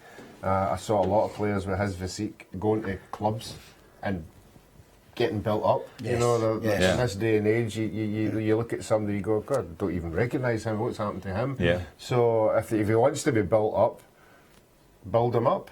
You know, and because at the end of the day, it's all about it's a football and ability that you're buying. Yeah, I think he's talented. I think he scores goals, but he's creative as well. I think he's one of these players that can be a match winner, and that's why I agree with you. I think if you put him in a team with better players around about him, I don't understand why even English clubs wouldn't be interested. Well, English clubs they're all big lads. That's what the thing I'm picking Aberdeen just as an example. If Aberdeen think that taking the boy Robson and the boy Flood, you know, as players, surely Ali Crawford's got more to offer than these two that are at the twilight of their career. Yeah. You know, I just think that he's a better back. It's not. Michael Payton has scored for Dunfermline. It's Dunfermline 1, Dundee United 2. So United again still struggling to keep clean sheets. Goals coming in right across the country. We are going to keep you right up to them. I heard a groan there, which can only mean that West Ham 2, Watford 3. Macca. Yeah, there you are. There's a man who reacts like every true Glaswegian. Sack him. St Mirren 1, Queen of the South 3. That's a hard one to take at a ground where I think there is an unforgiving support, Ruffy. Yeah, I thought Alec had done particularly well last year, you know, getting him to where they were from where he was when he came in. But I just feel that you're right, you're perfectly right. Managers are getting no time whatsoever there. It's a new owner that's in there. I saw a couple of his interviews in the paper. You know, he's one of these new breed of owners. Is it no supporters on? Is it? No, but there's supporters there, but there's an owner who has said, look, I'm not expecting a lot for Alec. I'm not looking for top four, but if I go home at night and I go to sleep and I think we're playing good football, then he'll still be on a job. Yeah. That was always a tough game. A tough game for them. Queen of South are in good form, and the big problem for St Mirren would be if that owner goes home tonight. If the scorelines stay the way they are, with Ayr winning against Morton, that means St Mirren go bottom of the league tonight, so that would be a worry for them. Well, the other thing about it is I always think, and maybe slightly biased towards Alec in this, I think you need a strong board, you need a chairman to stand by you. I think, you know, I was up at Brecon where most of the board members were there for an event they were holding, and I think the general consensus was they could have sacked Darren Dodds when he came in as manager, but they stood by him through a tricky period, and then he was able to get his ideas across, his players in, turning around. Stephen Dobby scored that goal for Queen of the South eventually. We mentioned he potentially had one in the first half, but he's got one there, and Kapui has scored for Watford. He's not got a chance really, Alec. I know he's brought in some players, but they've been frees, and there's no money whatsoever there, Pete. There's no money, and he says he was saying it, but even for wages, he was struggling to get, you know, entice people with wages because it just wasn't happening, which is a shame for an old club of mine. Yeah, Stoke City 0, Tottenham 2, Son with the goal there. I'm wondering whether Tottenham can try and, produce another great performance season, you know, have another good season, Ruffy. Mark Hughes has been sent to the stand in that one. Mark Hughes, feisty character as a player, and equally so as a manager when he thinks that he's been wronged. So he's been sent to stand. Tottenham are 2-0 up. Yeah, I think everybody's looking at Tottenham to see if they're going to build on what they achieved last year. But when you look at the big boys, you look at the big ones, you know, you see there's so much power, there's so much different players. You know, Tottenham will always give you a good game and they'll be floating about. But Wanyama's a good player. Yeah, but not. I think they're always a team who's going to just fall short of being in the top four. Yeah, they're just going to be there. I think they're going to. I think they're going to do an Arsenal in the next. I think they'll be above Arsenal this year. Yeah. I think they will, yeah. They just haven't been able to do that. No. In, 16 years? Oh, they did. I know. Well, it's one end. They had to go last year, didn't they? But I think Wenger, I made a statement saying that I don't think he'll be there every Christmas. I don't think he'll be in the job. I think. That is good, Ruffy. I can feel a meal coming on for that bet. Can you? You don't disrespect somebody with his I'm history. not disrespecting him, but no, but I'm not saying you. But there's no way that club will. The fans, no, I think you'll walk away. Honestly, the fans just don't accept. Yeah, we're getting the Champions League every year. Arsenal's a bigger club than that. Yeah, I'll tell you one There thing. hasn't been many times, Mark, I've seen the stadium empty. I know. They're going there all the time, but they want better. Oh, look, every supporter wants to win. Every club that's won the league has got a top draw centre forward. Yeah. By the way, Ross County have gone in front. They've never had against it. Motherwell. They've never had it. Well, listen, Ross County leading by a goal to nil up at Dingwall. Can I just say to you, you'll know this in business, elasticity. I'm just talking about, Arsene Wenger and the Arsenal fans. The Arsenal fans have put up with 16 years of always qualifying for the Champions League. Yep. They've put up with the most expensive season ticket in British football. They've put up with the fact that since, 2005, they didn't have a trophy until they landed the FA Cup last season and the season before. So they've put up with a lot. I do not believe for a minute. I think there may well be a clamour for him to go if he doesn't get where they want to be. But I think they've shown tremendous patience. I'm just saying that the ex-players are coming out now for a club like that you don't get that down there. Some of the boys in the TV are coming out and saying, because there's so much respect for. There's nobody disrespecting Arsene Wenger. It's just, No. I think he's no one to spend the money when the owner of a club says there's money there for him to spend, and he doesn't spend it. Yeah. It's wrong, and the fans are saying, well, everyone else, all the other clubs, Man United, Man City, Chelsea, they're all going out and spending big money. Doesn't mean he say it's always going to work, Peter, the big money. But when they're all going out and strengthening, and you're not. Listen, the roof caved in Stoke City. Dele Alli scored for Tottenham. 3-0 up now. Liam Boyce got a goal for Ross County, Ruffy. And over and above that, we have a situation where Peterhead are celebrating. Nicky Riley, the former Dundee player, scores the goal to make it 2-0 for Peterhead in their match against Queen's Park. Yeah, and you've got a smile on your face because didn't look particularly well at the beginning when you tipped them to win the league, but it's amazing what happens when you get a couple of wins. And they're on a run now, and who knows? Who's on a run? Peterhead. That should be the first win. Yes, It's a run. Hey, It's a that's good a enough start of a run. run. It's a good enough run for where he's been. Let's not establish a long run. It's a run. It's a run of one win. It's a run. They're on a run. That's a big run at weekend. Not very There's far. a difference with teams that you've played and the teams that I've played with. When we get a win, we're on a run. That's exactly it, Ruffy. Well done, son. What's normal to you, not necessarily normal to him. Okay, so 3-0 to Tottenham. East 5, 2-0 up on Stranraer. And I think the Ross County one there. Ross County again. Suddenly, I'm looking at them and I'm thinking, the way the whole thing's going, the top six. He's managed to tinker with it, tweak a few players, get a few in there.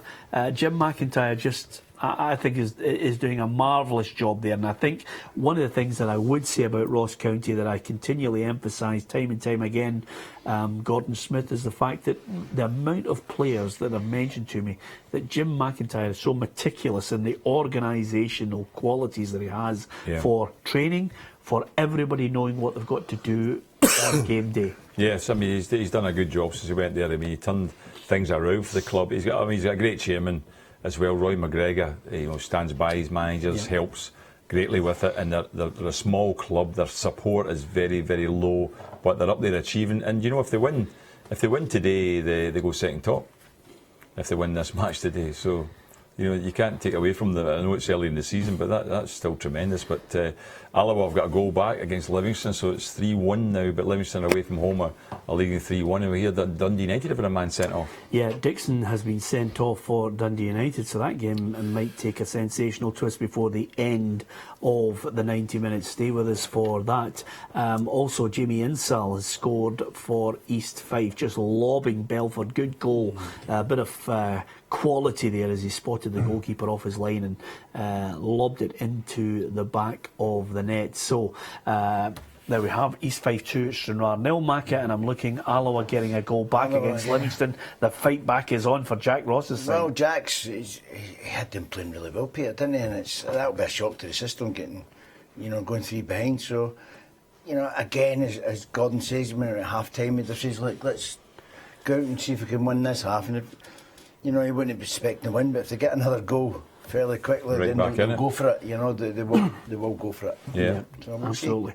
Better to lose by 4, 5 or 6 and have a goal, I don't Gordon, mean is that. something I'm not saying that you mean it, I'm just suggesting to you, some managers have suggested that today, Gordon. Yeah. And I don't think you agree with Mark Warburton. No, I must be honest with you, I don't think if it's against your main rivals, the best team, and you decide to play totally open at that stage, I don't think it's necessarily the right thing to do. I think you have to look at it and go damage limitation here today, because the last thing you want is a hammering, an embarrassing result. And I think that that's what it ended up being to a degree. It could have been worse, I have to say that, because Celtic were dominating the game at that time, and Rangers did have a defence that was put together, which is for people that never play there. Basically just put together. It was, wasn't it? Totally. Yeah. And it was a 10-man team that had a defence without any centre-backs in But it. why do managers no notices? Because all the supporters Yeah. and people talking about the game, everyone notices, every club will identify it needs defenders or it needs a striker. Yeah. Or, everyone for years has been talking about Arsenal needing a top draw centre forward. We've been talking for long enough saying that Rangers need a centre half, and so does Celtic. Brendan's went out and brought in, a couple of players, but it took a long time. It's one of these situations. I just don't understand why. Maybe down there they can't see the same as everyone else. I don't know. Yeah. Alloa's goal scored by Greg Spence. That's his 8th of the season, Ruffy. He's one of those boys that I think clubs will be having a look at him. Still only 24. He's been around a bit in the lower leagues. Yeah, I think if you look at the sides who are going to be challenging Alloa, the boy Spence, Livingston, they've got the boy just slips his Buchanan. Liam Buchanan. They've all got Queen of the South. They've got Scobie, goal scorers in these lower divisions. If you've got a goal scorer, and Lyle, if you've got goal scorers in these divisions, maybe they're a wee bit better quality than what they're coming up against. They're the ones week on are the ones that are scoring all the goals. I tell you, Louis Moult has scored to make it Ross County 1, Motherwell 1. He got 18 goals last season. He was excellent for Motherwell. I rate him. I was surprised at times he never got played. Louis Moult, Great name. But I think he was very, very good, and that's a big goal for them. And at the same time, St Johnstone have gone 2-0 up at Firhill, so they're beating Partick 2-0 away from home now, and that's a poor result for Partick. I think Partick were quite confident they were going to get something today, didn't they? And a boy that I rate highly as well. We're talking about players that scored goals. Stephen McLean, roughly. Yeah, we all thought Stephen McLean was going to falter a wee bit when O'Halloran left. There was 2 of them were the mainstay in that St Johnstone team, and when he left, the pressure was all on him. But he certainly stood up and he scored very, very important games. And he's another live wire, that teams have to be very wary when they come up against it. He's always there or thereabouts. If the ball's bouncing in 6 yards, 10 yards out, he's always on the end of them. Yeah, you can tell Ruffy's one of that old school reading newspapers from days gone by. He's another live wire. It's just a great line to describe someone who can put the ball in the back of the net. Well done, Ruffy. Yes. Tenacious in the tackle.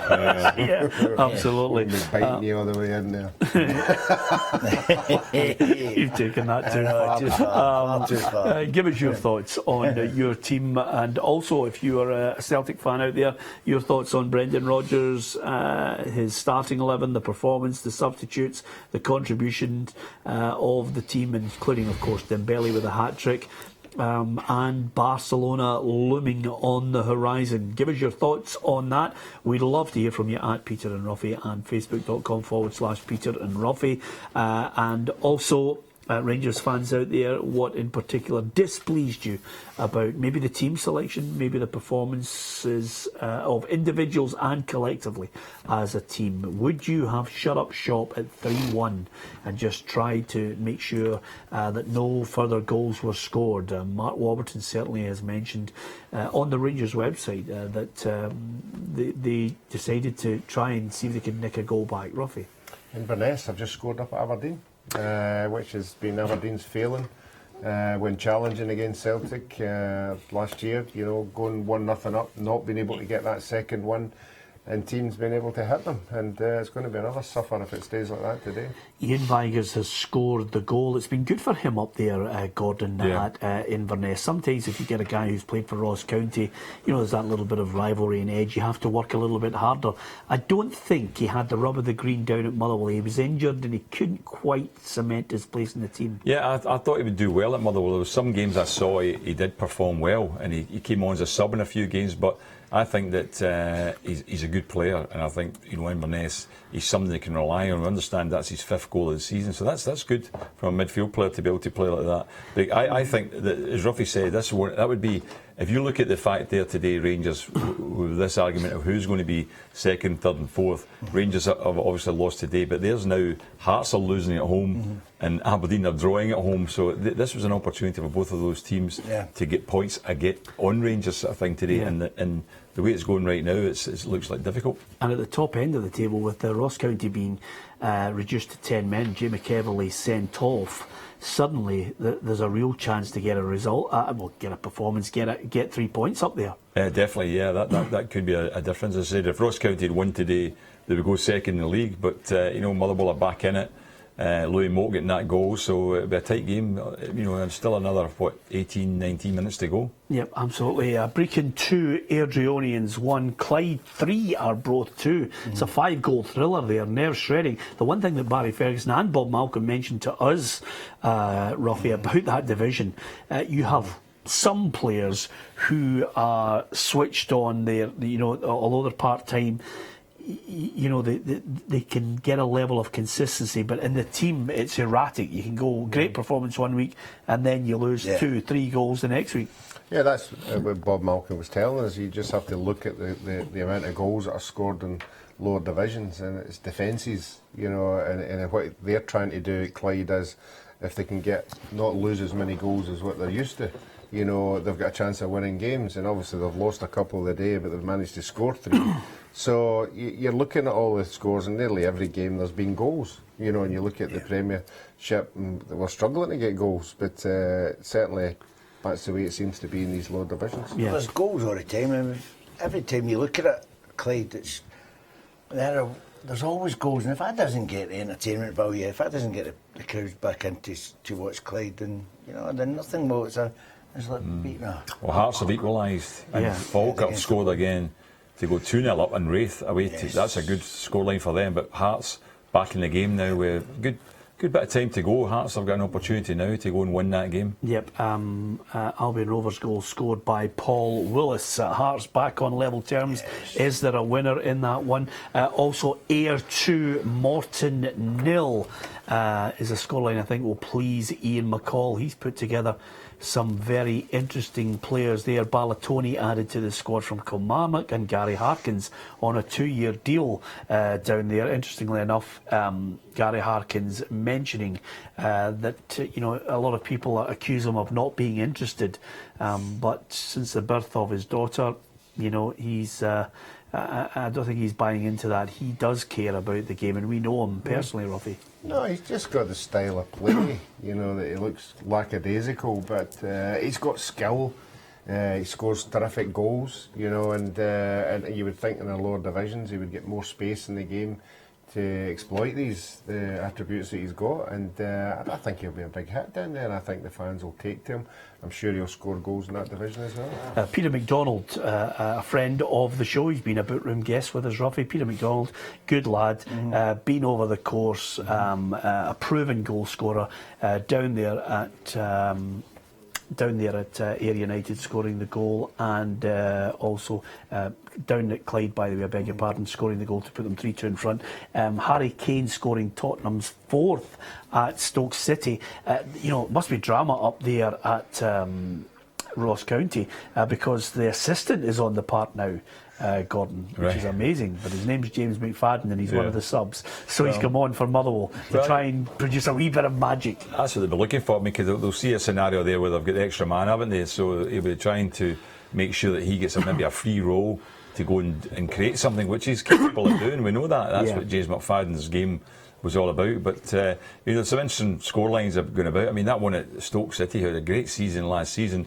Mark Hughes, as we know, has been sent to the stand, and we never really spoke about much earlier on. David Weir got sent to the stand today too. Something we actually didn't mention, we but got to mention that in the Old Firm game. The referee came and Willie Collum sent David Weir to the stand, but Mark Hughes is away and his team are getting a hammering at home from top. They're sitting bottom of the league. Let me be honest with you. You don't go to Stoke expecting to come away with that kind of result. No team, not even the top. They were so strong last season. At the top of their game, don't expect to go to Stoke and get a result. But to be fair, Tottenham actually thumped Stoke last season at Stoke again. So they've managed to do it twice. It's rare, I accept what you're saying, Macca, but they've managed to do it twice now. I think you remember it was 4-0 last year too. Yeah, You're that's right. what I'm saying. Because it was, and Harry Kane was at the forefront of it all as well. Yeah. Tom Tewu, the former Hibs midfielder, has made it 2-0 for Falkirk. He scored that second goal. Brecon are 2-1 up on Airdrieonians, and Albion Rovers are now 3-0 up on Stenhousemuir.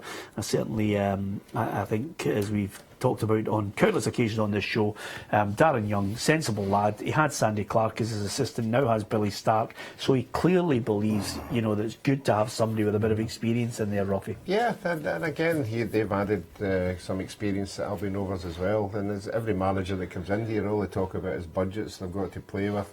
Sometimes they've got to wheel and deal, go to players that they've seen with or been with, and that's what they've done there. And I think Albion Rovers could have a good year this year. They just fell short last year, but I think this year, if they can stick some results together, they'll be there or thereabouts. Yeah, Berwick 1, Elgin City 3. Good tweet coming in from David Cunningham, who watches the show on a regular basis. Delighted that you could stay with us, David. But of course, the good thing about the people who watch the programme, they've got an opinion. They don't just kind of fudge the issue. David says Barca will cuff Celtic. I can't see them winning that one. Messi will take them to the cleaners, which I don't think too many people are just looking. No, I don't think we're getting any dissent in the camp on that point. And David said Rangers were appalling today. No excuses. They need a centre half. They're leaking goals badly, Gordon Smith. Yeah, centre half or maybe two centre halves. I think there's no doubt about that. Senderos has only just come in. He's had very few games. We're maybe been a little bit harsh on him to start with, but today it wasn't his best. He struggled today. I don't think there's any doubt about it. Both goals and then the ordering off. So it's not been his best day. So if you think about where he's been, the quality, if he still can get himself back to a level of fitness, then you would say he could be a good signing. But not in today's evidence, it wasn't. Yeah, I think, and maybe just maybe I'm just overstating our rationale and our ability to maybe not suffer from, a knee-jerk reaction to certain things, Ruff. We try and keep a calm head on it. What Gordon mentioned there is sensible on this. OK, it's a hammering. It's hard to take. Rangers fans will be hurting, and some will be lashing out with, statements of "get rid of him. This is terrible. That guy should go." It's a defeat, and to put it in perspective, Senderos will take time to come in there and just gel into the side and add a bit of solidity to the back. Mark Warburton will learn from that defeat and work out ways that he has to change certain aspects of their play. That's what you do. You learn as a manager from defeat, just as well as you learn from how to win a game. Yeah, and everything you're saying is perfectly correct. But over the next couple of days, that's not what will be in the newspapers. The newspapers will latch on to the gap that's there. Somebody will probably have a wee dig at the Rangers manager's tactics, and everything will be negative as far as Rangers as a football club will be. And also, as Macca touched on it earlier, the money will raise its ugly head. There will be supporters wanting to ask questions about that as well. But I just think the people in charge of Rangers are acting responsibly. Why get into the same mess you were in the last time? When you can maybe gradually, keep it going. The only other thing is there obviously is money getting spent. To get Barton and Senderos, the wage bill must be high. Yeah. And every time you read a newspaper last year, it was the wage bill that was killing Rangers. They were reportedly, not that I'm in the inside, no, they were losing £1 million a month. Yeah. Now, has that wage bill went up, or is it? How do you combat it? These are all the things that people will be asking. But I would like to think that the people who are in charge are, in charge here, dealing on a day-to-day basis will be responsible enough not to put Rangers back into the position that they were in. Brecon 2, Airdrieonians 2. Scott Stewart scoring the equalising goal for Airdrie. Elsewhere, Berwick Rangers 2, Elgin City 3. So in the lower league, the goals are flying in, and I think as we head towards full time across the country, Gordon, there could be a few twists and turns in the Premiership as well. It's not been a day for the teams at the top that are looking to try and capitalise on Rangers losing. Well, that's right. I mean, you're right.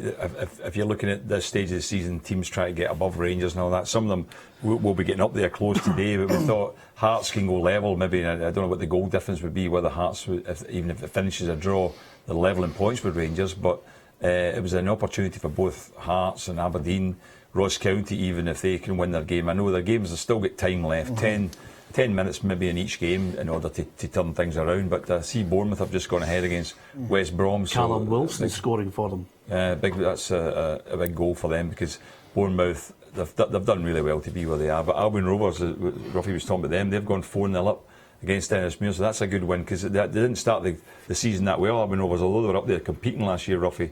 They're down in the bottom half of the league just now, but there's nothing much in it. They've only got 2 points so far from the games they've played, so if they get 3 today, that puts them up a wee bit and it gets them back towards a challenge again. Yep, absolutely.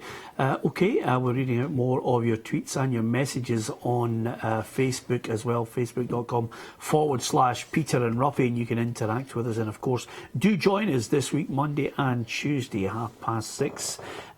We will be in Barcelona live for you from Barcelona ahead of Barcelona against Celtic. Certainly looking forward to that. We'll be joined by Steve Archibald, Barcelona hero, and also one of the most respected European journalists, and of course an ardent Aberdeen fan, as I know him so well. Graham Hunter will be joining us to talk all things Barcelona as well.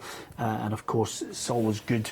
You can be an Aberdeen fan, a journalist, as long as you're a good few thousand miles away. Yes. He's a good lad. Oh, he's a great lad. Great lad, Graham Hunter. I've done a podcast for him. And when you see him telling the wine was lovely, thank you very much. He's got some great stories about Barcelona and all that. He's so interesting to listen to. He's done about 3 books. Yeah. Well, books? if you read his book on Barcelona, the latest one, it's fantastic. Yeah. Access. The best way to describe it is access all areas and an insight into the ethos of that club and individuals who are very much a family club, Ruffy. Yeah, I mean, I don't know the ins and outs of it. I always see what you see. Well, read the book then. No, but it would take me about 3 years to read a book. How many pages is there? 40 in it? Pop-up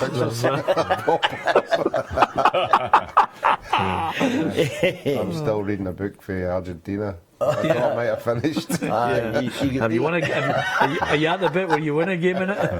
Were you reading it during the game? That is scary, guys. There's the clip back up. I can see that. Join us on a Saturday when Gordon Smith insults the legend. That is sensational. Well done, Gordon. I like that way from you. That was good. Did I never come out with that? Yeah, I know. So same here. Go on, Ruffy. Still, you had to be there. Yeah, I know. No, you were probably reading a book in the house. I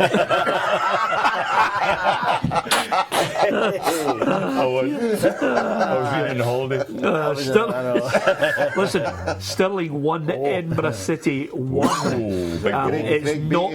It's not been a good start to the campaign. It is a terrible run for Edinburgh City, Gordon Smith. If they could get a win somewhere, suddenly it just even a point. I mean, they've lost every game they've played this season. They've lost. So I mean, even a point would probably be a good feeling for them. They'd feel they've turned things around if they could get even a draw in this game. But remember last week, I think they equalised. I built them up, Jordan, and then that's bang. Right, they lost a goal right away. I remember that. Yeah, it was 2 weeks ago. Yeah. So in Brecon 3, Airdrieonians 2 managed to turn that around as well. Brecon just so soon after Stewart scoring the equaliser for Airdrieonians. Brecon back in front in that game, and that really, I have to say, Ruffy, is that epitomises what Scottish football is about. Brecon City, a really good family club with the Darren Dodds at the helm. Yeah, I think all these clubs from the north are like that. If you just have to go up and you meet the people who are running them, it's the butcher, it's the local guy, councillor or whatever, and they all work together. They all work tirelessly behind the scenes, to put a game on a Saturday. And I think when you get that kind of result, that's what makes it all worthwhile. Yeah, Dougie Hill scoring the goal for Brecon, and Jamie Walker has scored from the penalty spot. That is amazing. Suddenly Hearts are able to turn it around. 2-1 against Hamilton. Gordon Smith, that could be a real bonus at the top end of the table. Certainly would be. You put them in second spot if they can hang on to that and win that game. So that's a good comeback too, because obviously we're expecting Hearts would win that game today. But Hamilton were leading well into the second half. But that's a good late stage comeback from Hearts' point of view, leading 2-1 as I say, and they go second top if it stays it like that. And of course that's the team you have finishing second. Hearts just took a 2-1 lead. I wasn't listening to him, sorry. I'm sorry. I was away somewhere else. Let's all jump in that DeLorean car. Yeah. Honestly, Ruffy, you will never believe this. I am sitting here thinking, hello, McFly, are you there, McFly? I know. Sorry, I was watching something else, sorry. To be fair, have you met Gordon and Ruffy, by the way? It's a Saturday show. We talk about the goals. I'm sorry, I was watching something else. That's priceless. Gordon, I thought your insult was going to be the trailer for the programme, but that one... Oh, okay then. Yeah, okay. I think I've just got a fifth. So did you see it? Yeah, absolutely. Celtic won 5-1 today, Macca. I missed that as well. That's absolutely incredible. Priceless stuff there from Macca. But he's back with us now. If you want to tweet or just send a little message on Facebook to Macca, you can. We'll pass it on to him there. I'm really, really sorry. I'm so gutted that we interrupted your thoughts elsewhere, Macca.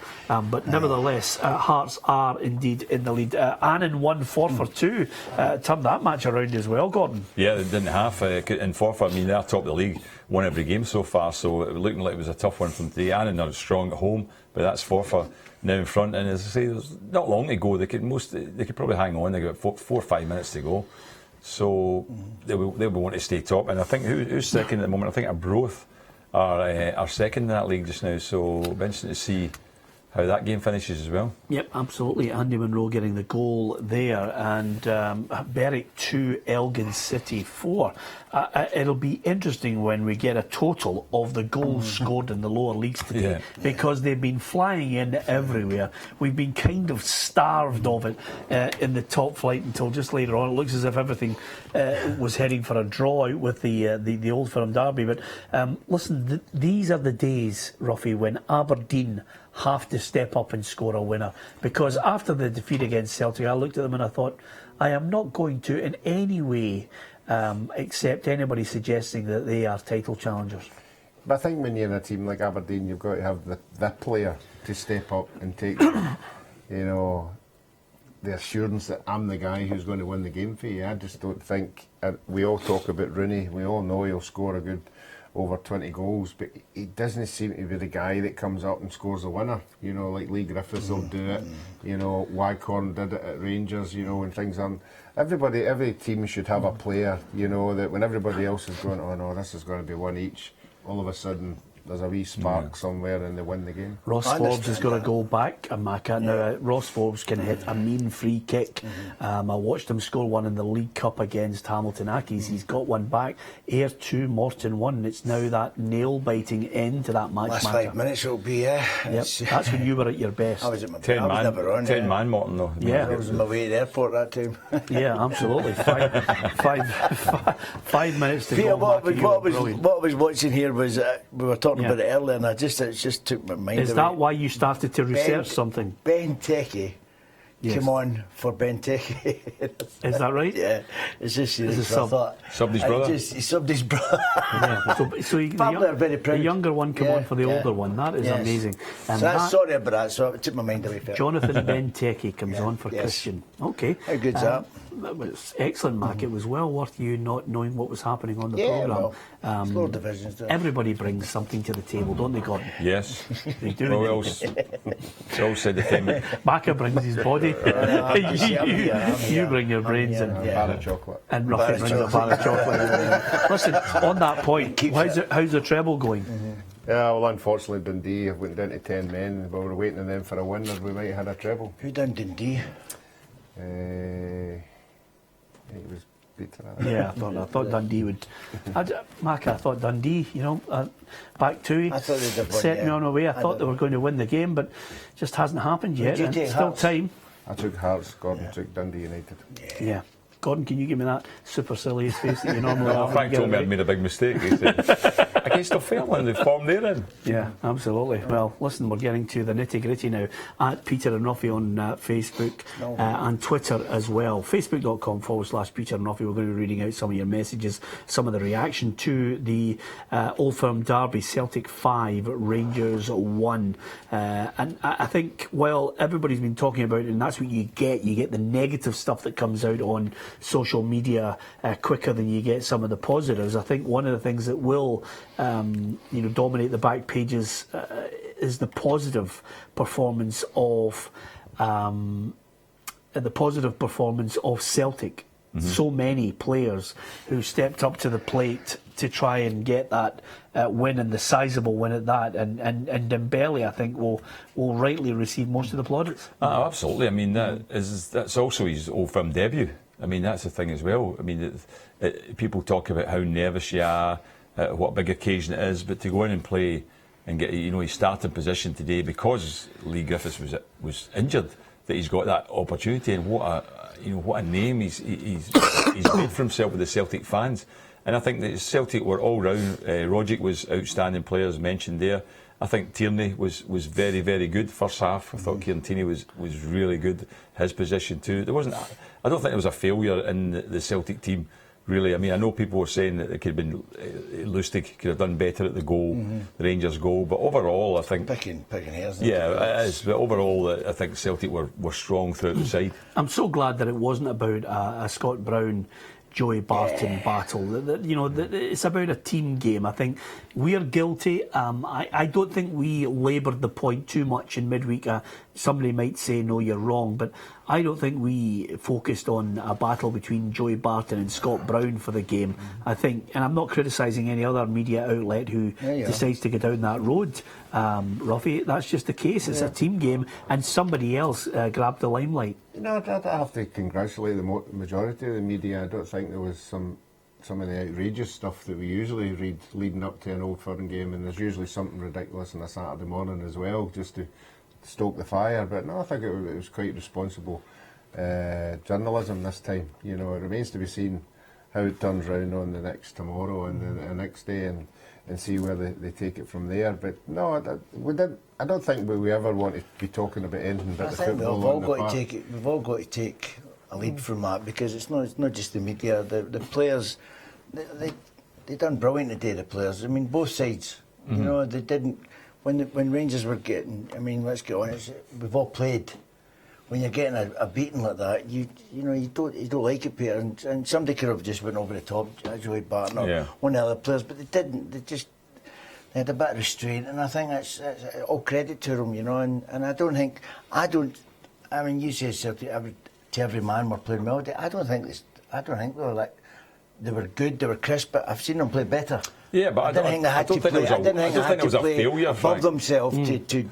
I think they were playing against a poor. I know what you're saying, but there wasn't a failure in the Celtic team. Rangers, I would say to you, that you could easily turn around and very differently and pick out people who you said he played well, he didn't. He played well, he didn't. So Rangers across the board weren't all consistent, and it's a 5-1 defeat. But Celtic, I don't think it was that bad. But see, Edinburgh City have got their point.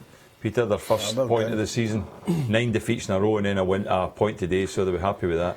I was wondering, Peter, did anybody come back? Did anybody agree with Matt Warburton saying that he did the right thing to actually keep attacking when they were down to 10 men and no centre halves? And he said he wanted to try and attack. Were people getting in touch with you to say they agree with that. No, I don't think there's anybody who's actually backed that point up on the tweets or indeed on Facebook as well. I think that the real consensus from Rangers fans is something that was something that they talked about prior to the game, Ruffy, which is quite simply that they're not happy with the back line. No, and that was evident at the goal. That looked as if they were man marking. I think Senderis ended up falling flat on his face because he tried to pick up somebody that he was marking, and he fell and tripped up into somebody, and then this big gap appeared. And I think somebody pointed it out on even when they were marking up, there was a one man advantage to Celtic. There was say 9 of them. All group, but there was somebody no marking somebody, and it looked as if somebody had dropped somebody. But I just think Rangers set their stall out. They set their stall out with the 2 wide guys to stop the Celtic 2 full-backs getting forward. Kenny Miller was just given a free roll, which to me took Kenny Miller out of the game. I mean, Kenny Miller's playing in midfield. Kenny Miller's well, you've got to say he did well defensively. He worked hard. He's working, he's tackling in the 18-yard box. Now, you've got somebody like Kenny Miller. You've got to use his strength. He's over 30 as well. You don't want to use his energy going that way. I'll tell you right now, Tony Andrews scored for Dundee United again. It's Dunfermline 1, Dundee United 3. Ross County 1, Motherwell 1 full time in that match. Also, Partick Thistle 0, St Johnstone 2. So a big win for the Saints in that game. East Fife 2, Stranraer 0. These are all full times coming in, and I can tell you there's a penalty to Arsenal right at the death. It's 1-1 at the moment, and Koscielny is getting some treatment, so there could be a delay before we get that Arsenal goal in. Elsewhere, Burnley 1, Hull 1. Robert Snodgrass has scored the equalising goal. What a week he's had, Ruffy. Yeah, he's probably saw the goalkeeper off his line again and curled one into the top corner as he did last week.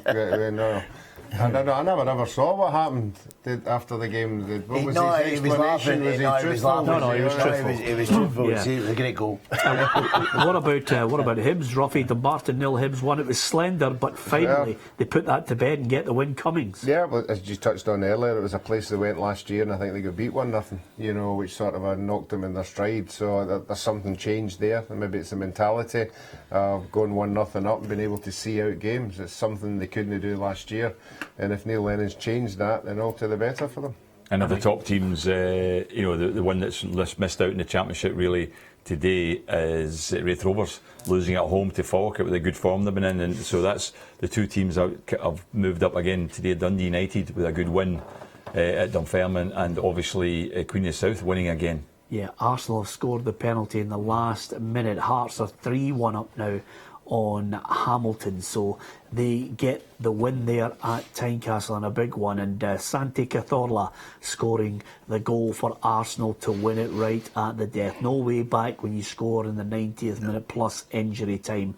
So full times coming in across the country in the Premiership, Championship, League 1 and League 2. We'll bring you them all, and also the Barclays Premier League as well. Coming up after the break, we'll be reading some of your tweets, getting some reaction to the 2 big games, the Glasgow and the Manchester derby as well.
Welcome back to Peter and Ruffy's Saturday football show on a day when Celtic put 5 past Rangers in the Old Firm derby, and Hearts with a 3-1 win against Hamilton go second in the table. Let's have a look at the full-time scores in the Premiership in Scotland. The early kick-off was indeed at 12 o'clock. It finished Celtic 5, Rangers 1. Aberdeen 1, Inverness Caledonian Thistle 1, Dundee 1, Kilmarnock 1, Hearts 3, Hamilton Accies 1, Partick Thistle 0, St Johnstone 2, and Ross County 1, Motherwell 1. So Celtic out in front, Hearts tucked in there in second position. Let's look at the Championship, where Hibs were hoping they could continue looking for their 5th consecutive win, and they did indeed get it at Dumbarton. Ayr United 2, Morton 1, Dumbarton 0, Hibernian 1, Dunfermline 1, Dundee United 3, Wraith Rovers 0, Falkirk 2, and St Mirren 1, Queen of the South 3. Alec Ray still looking for his first points of the season for St Mirren in that division. It's been a tough start for the Saints. Let's go into League 1 full-time scores. Albion Rovers 4, Stenhousemuir 0, Alloa 1, Livingston 3, Brecon City 3, Airdrie 2, East Fife 2, Stranraer 0, Peterhead 2, Queen's Park 0. And moving into the final division in Scotland, League 2, the full-time scores, all results now in: Annan Athletic 1, Forfar 2, Berwick Rangers 2, Elgin City 4, Clyde 3, Arbroath 2, Montrose 1, Cowdenbeath 2, and Stirling Albion 1, Edinburgh City 1. Congratulations to Edinburgh City, they get their first point since coming into the professional league. The Barclays Premier League, where Arsenal have indeed left it late to get 3 points.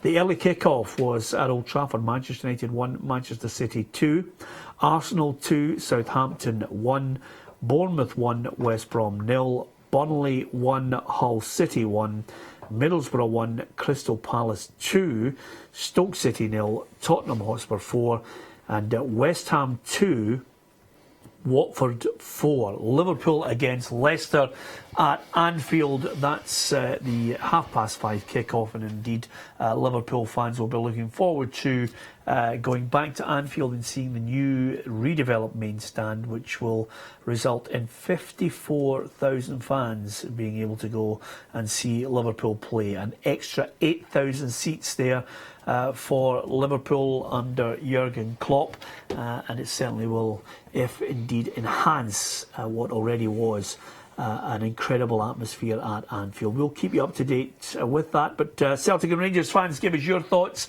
Hearts fans, we want to hear from you. It's a big win there at Tynecastle, 3-1 win. You're second in the table. Could this be a season to remember? Really putting a challenge in on Celtic. They're ahead of Rangers, who are sitting in third after that 5-1 defeat in the Old Firm derby. We'll read out your tweets and your messages coming up next.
Welcome back to Peter and Ruffy's Saturday football show. Full times across the country. Celtic with a 5-1 win from the earlier match in the Old Firm derby. A lot of fallout from that, a lot of messages coming in at Peter and Ruffy on Twitter and facebook.com/Peter and Ruffy. And the fallout from it continues. Of course, David Weir, Ruffy, was sent to the stand. He clearly thought that the referee, Willie Collum, should have sent off Mikael Lustig. Yeah, he was already on a yellow card. It was a tackle from behind, and he obviously thought it was another yellow, which should have put Celtic obviously down to 10 men. But the heat of the moment, you see things unless you see them again, and maybe can assess them. I think from where Davy was, it was away over on the other side, the tackle. So sometimes your vision isn't as you actually want it to be a second yellow card rather than it being a yellow card, because the circumstances. But no, I think we'd have another look at it. But I thought in the whole the referee had a relatively good game. I don't remember any flash points. I don't remember, any moment when you would say, "Oh, well, how did he come to that decision?" I think a good point here on that. I don't think we were mentioning the referee. This is a referee who's been lambasted. Yes. Very, some of the criticism last year on him was scathing, Gordon. But Willie Collum clearly highly regarded on the European stage as well. And some his international performances of late have garnered some praise from elsewhere. So I thought he handled it well. Well, I think so. I think that the good thing about it is that he didn't influence the game by decisions, and I think that's always a major point for a referee. If he doesn't, if the game isn't result doesn't happen because of something he's given, which is controversial, he didn't get every decision right. I wouldn't have agreed with him in every decision, but there was not much you would say were controversial. He just it's his opinion. It was a foul or wasn't a foul or whatever. So in the main, it's probably a good thing you're not talking about the referee. That's a sign. Well, the that good thing is we're talking about him and giving him a little bit of praise rather than as Gordon said, no, it wasn't changing any game. So, the referees have been slaughtered when they play like that in a big heat of the moment game like that, televised all over the world, and they don't get the headlines. And I think that's a job well done. It just shows you as well, Frank. The players have got a lot of responsibility as well. We've already touched on it. The players behave themselves. I know. And if the players behave themselves and don't get into circumstances, it makes the referee's game a lot easier. He doesn't have to make. There was a few tackles when they did, but fair. Yeah, they were hard, and that's a lot of referees would have booked people on because you're not how to tackle now with some referees, but it was fair tackles today, Peter, and I think that's part of the game. He has been accused of that on previous occasions and many a game that he was card happy. But I think the referee get pass marks. What do you make of Willie Collum's performance today? At Peter and Ruffy on Twitter, facebook.com/Peter and Ruffy. Over and above that, we did pose the question: what changes would you like to see in the Rangers starting lineup after that 5-1 Old Firm derby defeat? And one Hearts fan has tweeted back to us, none. Absolutely none. Because, of course, Hearts get that win, Ruffy, 3-1, sitting second. Yeah, and that's where they'll be hoping to be for the rest of the season. I think they've really brought in players that Tony Watt as well, that can keep them there. There's a bit of momentum. I mean, it's 3 wins in a row. That's what I said, second. 3 wins in a row. Yep, absolutely. There's Macca's gone for it really early. That's what I said. Second, we're going to talk Hearts. We are going to talk Aberdeen as well after the break.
Welcome back to Peter and Ruffy's Saturday Football Show. Hearts fans certainly happy with their 3-1 win against Hamilton. Fair bit of consternation from some Accies fans about Sam Nicholson inside the penalty box and the award of a penalty, which allowed Hearts to go back into the lead in the game. 3-1 in the end puts them second, and quite a few Hearts fans very, very confident indeed of the match-up when it comes against Rangers, Gordon Smith, because we've got quite a few saying looking forward to it, because the strike force that we have could take 3 or 4 off Rangers. Well, it could be it'll be a good contest without doubt. I think that'll be also a test. I mean, Rangers, I think before that, Rangers have got Aberdeen, I think, at Pittodrie before they take on Hearts, I think. So that'll be a tough game as well. That'll be a test for Rangers to see it, because I do think you're looking at a top 4 sides, Celtic top, and then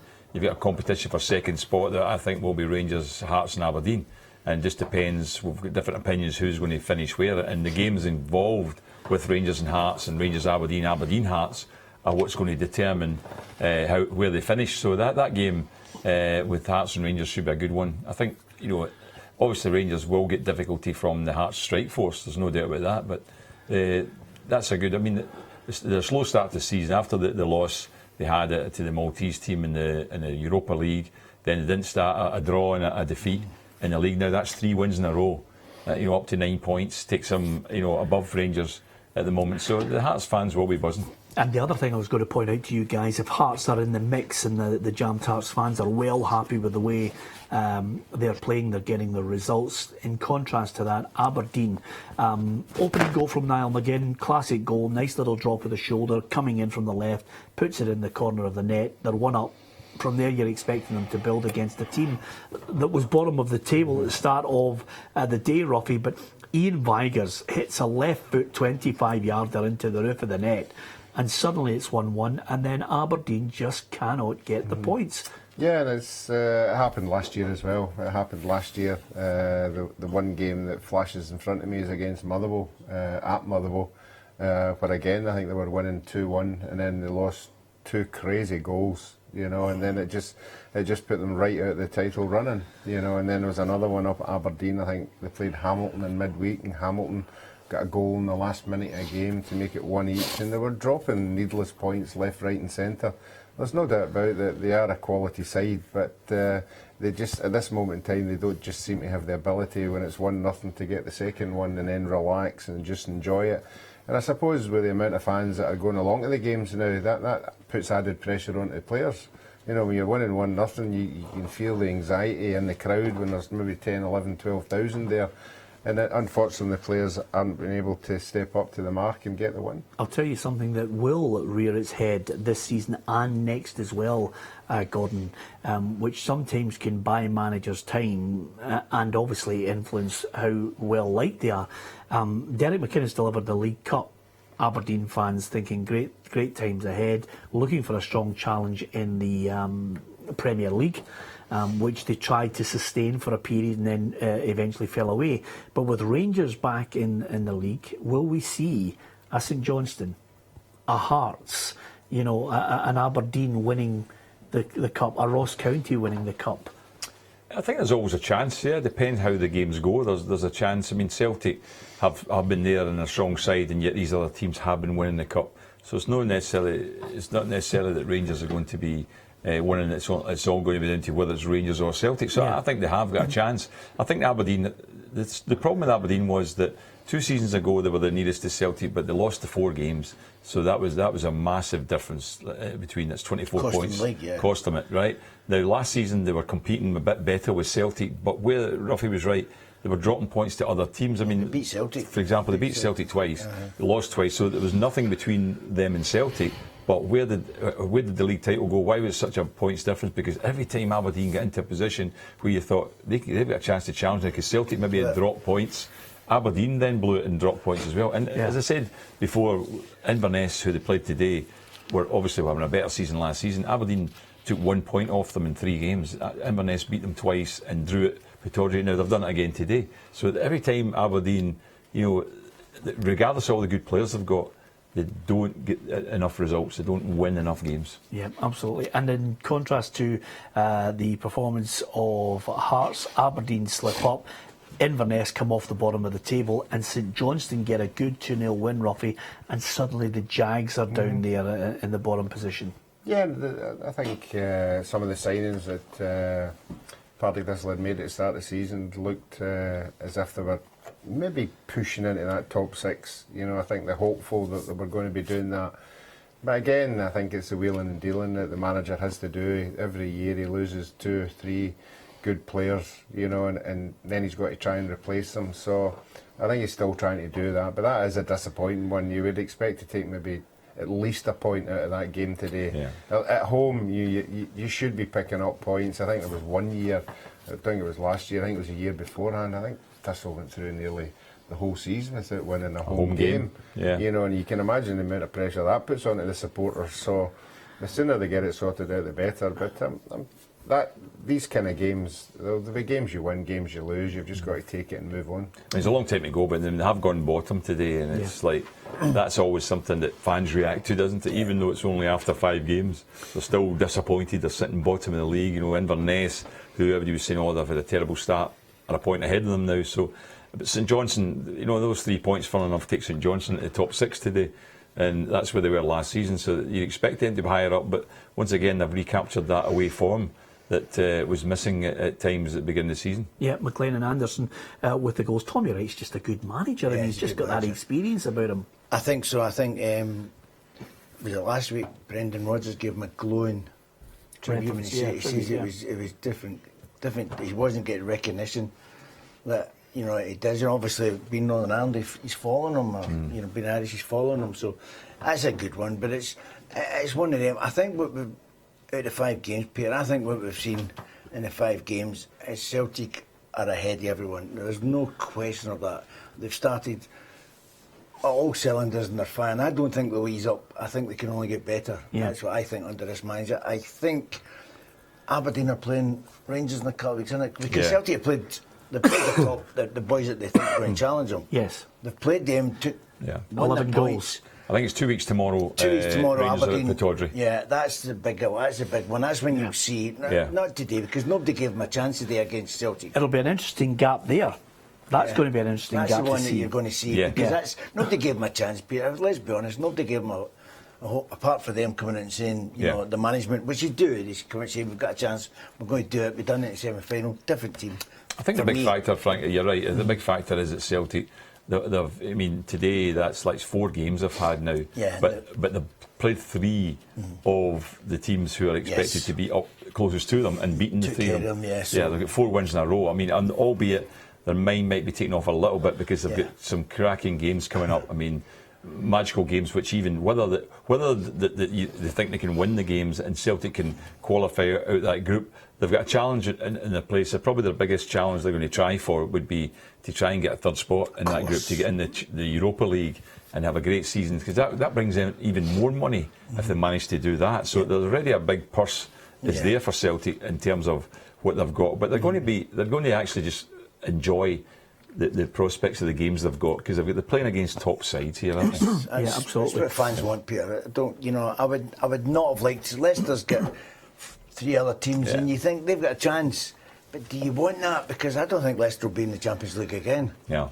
So do you want that? Do you want what, the memorable games? Memorable games. They would like to be in the group Celtic are in. Yeah. Because it's, you know, you're not going to make it, but you want to get the big games, don't you? You want to play Barcelona, you want to play, you know, all the top teams, and I just think that's what the Champions League's all about. Yeah, absolutely.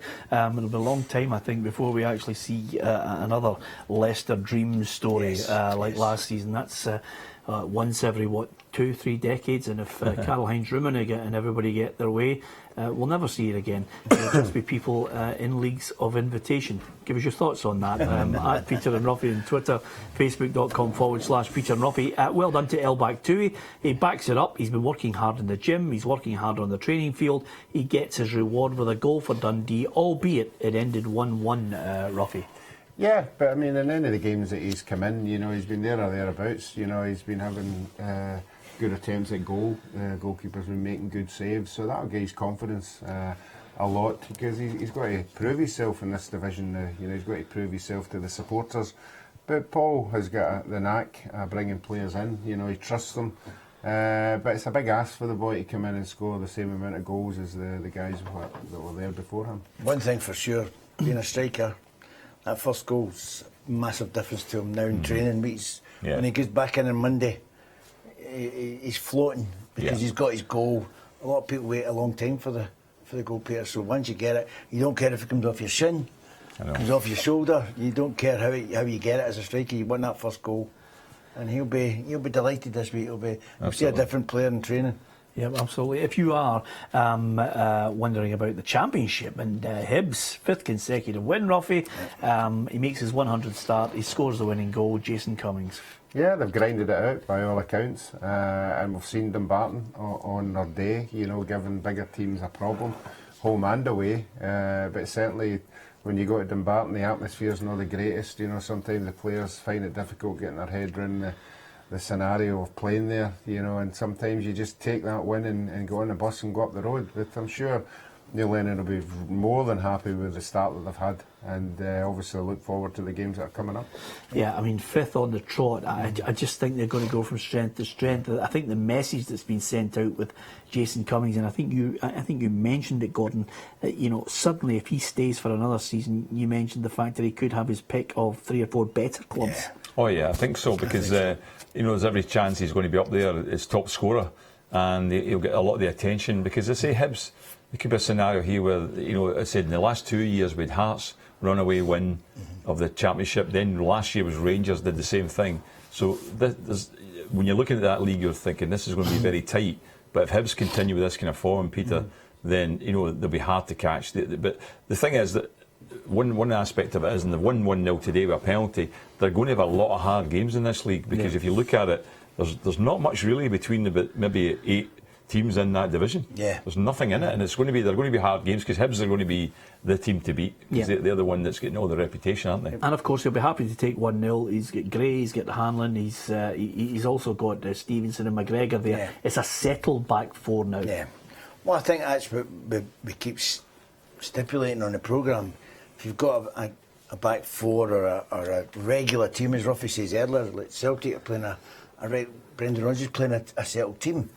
And Neil Lennon's in a similar mould. He's wanting to get his best players out. And to be honest, players nowadays, I don't know if they want to play as much as what we did when we were playing. We want to play every game. Yeah. I don't know if it's still the same nowadays. I think, you know, you've got all these people working in the background that tell you if you're fit enough to play, and that would never have happened to me. I don't want the programme to sound as if it's you know, people who say in my day. No, because I think players do want to play, Mark. I think they do want to actually play. I think nowadays there's people. I don't mean that in respect of the players. I think there's people get their head filled with these people that are. Oh, there's too many games and things. No, they're saying, look, you've got an injury, we're not playing. You know, it's going to get to you, and players are believing it now. That there's a problem there, because these people that come in, and especially down in England, they've got people honestly that tell you, you know, everything, every touch, and you can't play that, and you know, they say it's going to be harmful in that 2 games down the line. All these kind of nonsense, you know. You know if you've got a kick, you know if you've got an injury, you want to play every game. I would want to play every game. I hope that these players want to play. I know there's a lot of them do, but a lot of foreign players come over here and they believe what they get told. If they've got an injury, and they could be fine.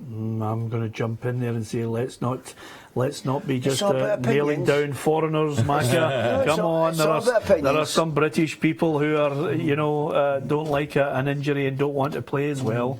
It's difficult to nail it down. You know what Let's not quantify you know what I mean. it. Let's not be xenophobic. What? He played left half for Thistle. Is that not a nightclub? I'm sure I went there one night. Yeah, absolutely. I'm sure I was with you. That's what's worrying about it. Can I just say, you know, tweets coming in and lots of them. I'm trying to sift through, you know, good ones, bad ones, and pick out, you know, some of the positives that have been mentioned about Celtic's performance, Ruffy. Because one here says Rogic looked like Zidane out there today. Outrageous close control at times. They couldn't get near him. No, I think you have to give the manager credit for that. He identified that obviously Barton and Crancher were in there not as quick legs as him. You know, he looks pretty sharp. Him, he can get about, and he put him in a wee pocket that they two were always in his area. You know, and he was nicking everything. He was in about them, and he was getting a break of the ball as well. But he looks as if he's just growing, and Brendan Rodgers is giving him every opportunity. And I think you'll see a right good player. You know, obviously Johansson's away now. And if he can establish that as his role, you know, I think he's a wee bit. He is ahead of Armstrong, and then, but I think he's mature. I think it was good management, because this is what I believe. I believe that Brendan Rodgers put Armstrong on because he recognised that Joey Barton was getting tired, and he put Armstrong on because Armstrong's quicker than Rodgers. You know, he's a big lad, and although he played well, he was getting the ball and he was close control. But straight as soon as Armstrong came on, he ran. He just ran, and the pace frightened the life out of Rangers. I think there's a dilemma there. I think there's a question to be answered now, Gordon, because and I don't think the jury needs to actually suddenly sit in session on Joey Barton. He made a lot of claims. He wasn't able to back it up today, but I think there are questions over the likes of, as Maka mentioned there, Kranjčar as well, because suddenly you've got younger players who can get at him. He looked at times as if he was struggling to keep with the pace of that game. I think the difficulty with Kranjčar is that if you take his career and you think, well, he's 80 odd caps for Croatia, means he's top class, right? And there's no question of that. But you then look at the analysis. Rangers have got him in for nothing, no fear and that. He was playing in the second tier of American football. He wasn't even at the highest level. No.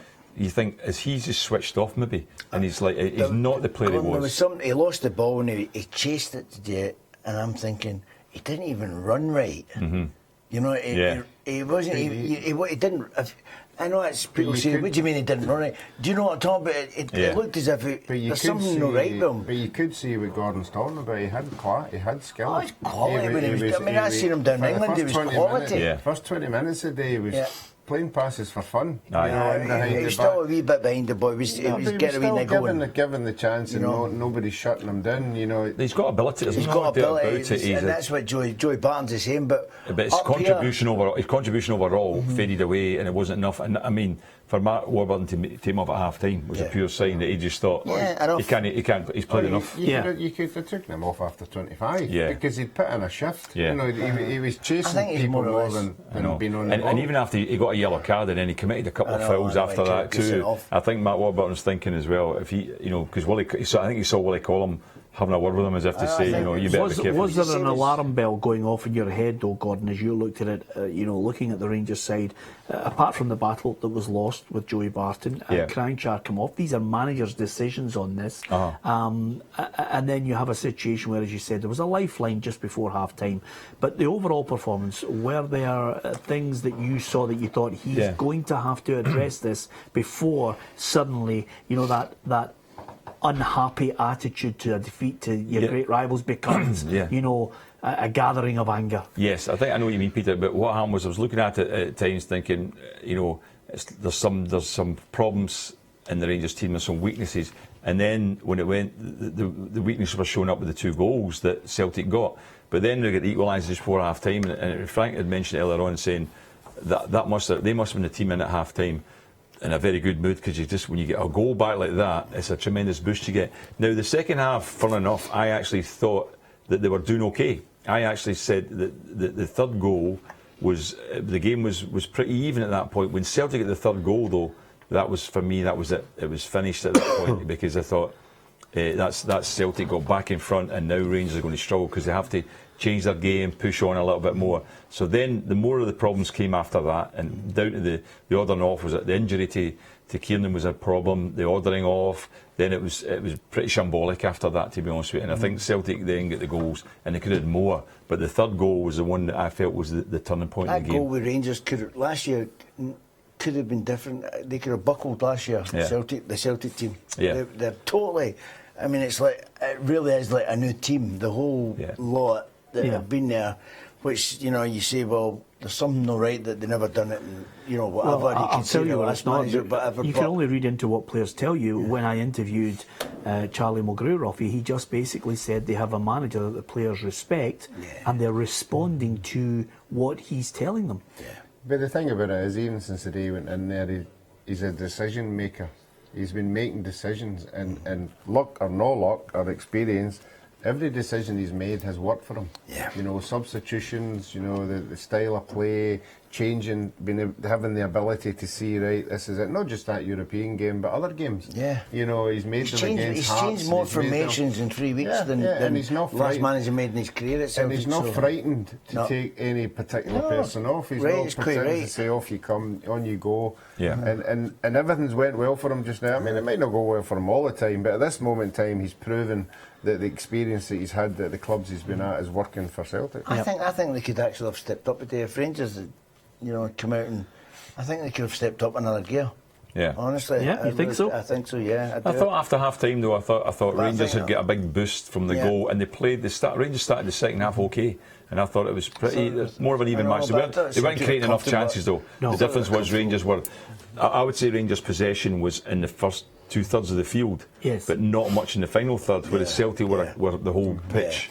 Right, I would say that was the difference They between moved the the two ball a sides. lot quicker than what Yeah. I've seen them do for a long time, which is something Brendan Rodgers obviously brought into it. And the Yeah. point here, Gordon, and it's with any team, if you have a heavy defeat like that and you want to make changes, does he have enough in that squad that he can make the changes? He's got to look at it closely now, and he'll in fairness, he'll look at it going forward and saying he won't get punished the same in future games as they were punished today, because the other teams in the Premier League aren't capable of doing what Celtic did to them. But he will be looking at it and thinking, right, I have to get a formation and a team that suits. I mean, Kranjčar maybe against other opposition could still do a job, because he'll be a hard player for some teams to pick up. Yes. But you've got to get, of his class, because of his quality. But is that and class. for an hour? Maybe it could be, and that could be enough to win a game. So he's got to look at things. Wycon's fit again, and he might be thinking about starting him. Do you know what I mean? So you're looking at that and thinking, okay, this is the way he has to change his team about. Centre halves, Senderos, you're thinking he needs maybe just game time to get himself a bit fitter and get himself and become the main guy at the back. Whether you play it's Kiernan or Wilson to play alongside him. I actually think, funnily enough, Wilson is a better defender than Kiernan. But Kiernan is a better defender than Wilson, I think. But Wilson uses the ball a lot better from the back than Kiernan does. Kiernan tends to give the ball away a lot, and he did it today for the goal. Whereas Wilson is actually a very good passer, but Kieran's actually a better defender. Yeah, I'm just looking actually in the next month. It's going to be very interesting because they have Ross County, they have Aberdeen, Partick, Inverness, and then Hearts. Yeah. So that's the next, five games for Rangers, where Mark Warburton, I think, will learn even more about the team that he's got. That's going to have to take him to January. Absolutely. Well, I mean, the thing about it is, I think today was a fifth game. I think I'm right in saying in 4 of the games they've played so far, they've lost the first goal. Now, there's an issue he has to deal with. You know what I mean? Because that makes it tougher right away. Of course it does. You're playing and you're a goal down and you're having to chase it or whatever. Because most of the time, Peter, the teams they're playing against are sitting in. So therefore, Rangers could then be vulnerable still in the counter-attack. So they've had 2 draws, 2 wins and defeat now in 5 games. So that is something he has to look at and think, I've got to get more consistency. Do you think he's capable, the manager's capable of changing formations? I think he's getting criticised. He's not doing it enough. Because Peter was now saying he's only got a plan A. And that was a lot of that was labelled on Ronnie as well. Yeah. With all due respect, Macca. I'm not just asking Gordon a question. But with all due respect, I think from our point of view, because I'm not suggesting for a minute that you are jumping to the knee jerk on this. I think when you look at people after the madness of an Old Firm game, suddenly people start to ask questions that Mark Warburton will even looking thinking. Peter, I'm talking about yesterday. I'm talking about last week. Yeah, people were questioning Mark Warburton. There's nothing to do with the Old Firm game. But if he does, if they lose 5-1 and the pressure comes on Macca, he'll take some out and he'll put somebody else in. Sure. But I think to a degree, I'm pretty sure. I didn't hear his whole interview today, but if I was the manager today looking at that, I would say I've got problems. Yeah, I would have played 5 exactly. Would you? Yeah. In an Old Firm game. I actually felt Rangers. I felt he might as well. I'll be honest too. I thought he would play 3 centre halves. I thought he might play Senderos but maybe Wilson is injured because he wasn't wasn't even on the bench, was he? Nope. So I'm wondering if he's injured, but I would have that was played the reason, yeah. Senderos then as the central player, 3 centre-backs. I might have tried that myself. You're absolutely right. The other thing you'd be looking at thinking, okay, this formation today is against Celtic, didn't work. But I think if you were the manager looking today, you go, the third goal was the killer. After that, it became a bit dilapidated because we were then down to 10 men. We lost our other centre-half injured, who struggled a bit. So he maybe won't look at the last part of the game. And he said he tried to keep attacking, and I'm not quite sure he would have. But he'd be looking at his system, Frank, really for the other games now, thinking, right, okay, I've got nearly a team ready. How am I going to play against the Dundees and the Aberdeens and The Hearts? other big worry, Maka, now is that Celtic have a run of games, all of them you would consider them red-hot favourites to win in the league. They'll be looking and saying to themselves, we've got a big enough squad to handle these league games coming up. And I'm not being disrespectful, but it's Inverness, it's a Kilmarnock, it's a Dundee, it's a Motherwell, it's a Hamilton, it's a Ross County. Aberdeen is at the end of October at Pittodrie. They've got a run now where they can actually say, here are the 11 that we want to play in the Champions League. Here are the other players that can, we should still be winning. We should still be winning games in the league too. And I bet you a pound to a penny, we are all looking at the likes of Hearts and Aberdeen and Rangers to say, can you just hang on their coattails? I know. And another thing as well is what we've touched on it just briefly there. Brendan Rodgers won't be frightened to play Armstrong, and he's got Roberts, and he's got people to come in. Roberts was great when he came on again. He's going to have. I think Armstrong needed that goal, Ruffy, because I think a lot of Celtic fans are looking and thinking, this club's too big for you. But that's his position in the middle of the park, Peter. It was getting played out wide, and it was, let's not be honest, let's be brutal, but it was hopeless out there. But that's not his position. Play him in the middle of the day, and he was linking up, he was getting beyond, and he looked a player. Yeah. Well, 5-1. It was an emphatic win. Rangers fans with a number of questions of Mark Warburton. Will he be able to change it, tweak it, take players out, put them in? At Peter and Ruffy on Twitter and also facebook.com/Peter and Ruffy, and we'll read out your messages as well. As far as the rest of the Barclays Premier League today as well, the other big game was the Manchester derby. We haven't had a chance to dissect that in any great detail either, Ruffy, but in the end, Pep has the bragging rights in the city. Well, that's leading up to this game. That's all the chat was about. The two managers. Everybody wasn't really talking about the game. It was who was going to get the better over who. All the rumours about they don't get on well and all that carry on. So I mean, both managers treated it pretty well at the end. Although obviously the Man United manager would be seething a wee bit that you never got one over him. But again, it's a derby game. Manchester City strike first, and then obviously they dominate the game. And I mean, you've got quality players on both sides like that. You've got the ability to do that. Obviously they were managed to see out the game, but as Frank and me were watching it, it was a bit scrappy, it was a bit ropey. I've never seen so many goal-mouth opportunities in a game like that, but they won the game, and that's all they'll be worried about. And Peter has sent us a message on Facebook saying, you're talking nonsense, Ruffy, with regards to David Weir. He reckons he was sent to the stand for bad language to the fourth official. Yeah, it'd be bad language because he was upset that the Lustig never get another card. That would be what would spark it off. But I'd have to have another look at that. I'd be very surprised if we could hear anything of that noise, Ruffy. I mean, you've been at them, you've played them, you know what it's like. It's amazing. You can't hear your teammates talking to you. Shouts him. The referee, you can, if he's there, you can hear him, but your manager shouts him, but you can't hear a word he's saying. The fourth official he's had the row with, and he's called the referee over and he's been sent up. I just think it's sort of caught up in the moment. That's the other thing that's the change now, is the referees and fourth officials are stamping out this abusive language. That's another aspect that's been brought in this season. George has sent us a message on Facebook saying Man City will win the league and Celtic will win the league in Scotland by January. That's a bold claim indeed. Yes. Who's that said that? George. George, I said that last year.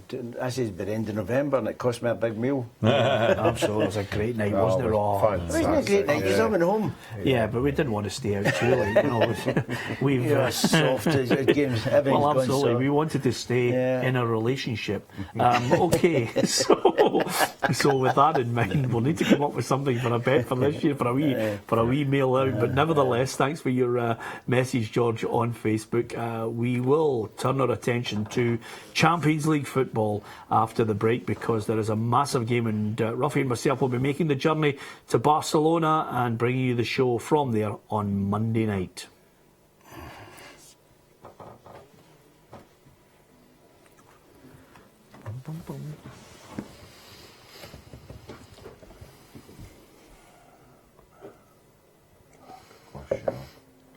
You out tonight?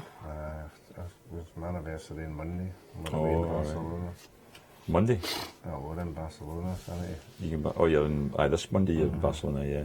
So you have to take her out tonight. Wow, Jamie Murray getting a medical timeout at the moment. I couldn't believe Andy Murray losing that. Oh, I know, neither could I. Absolutely just couldn't raging. believe it, I was honestly. raging. Lost the head. He did, didn't he? Just lost it and chucked it. And Right. He did lose it, didn't he? it's a spoiled wee boy. We'll go back over the results as well, eh? It's the pressure, everybody's saying, oh, you should win. Do you think you'll get He's League got to Two go- in? He's got to deal with it. Do you think you'll get Yeah. League When he's Two now, in?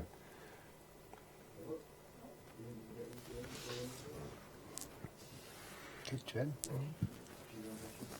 Go on, Heather. Go on, Heather. Liverpool 1 up. There you go. Firmino. Lucky 13. The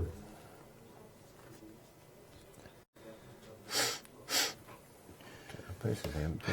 What's the game on? Is it on BT Sport, is it? Yeah, it's not on Sky. Well, I know, Celtic game. I've got BT Sport, but I can't get it on this. Celtic game, you mean? No. Oh, that game? Yeah, Liverpool. I've got a Derby and Newcastle game. I'll get BT Sport when I'll get it. I know, I've not done hang my day up, so I need to get it done.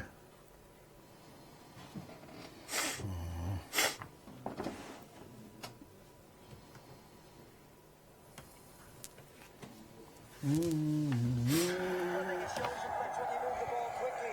the ball quickly. Is that it? So is it a good goal? I'll tell you in a minute.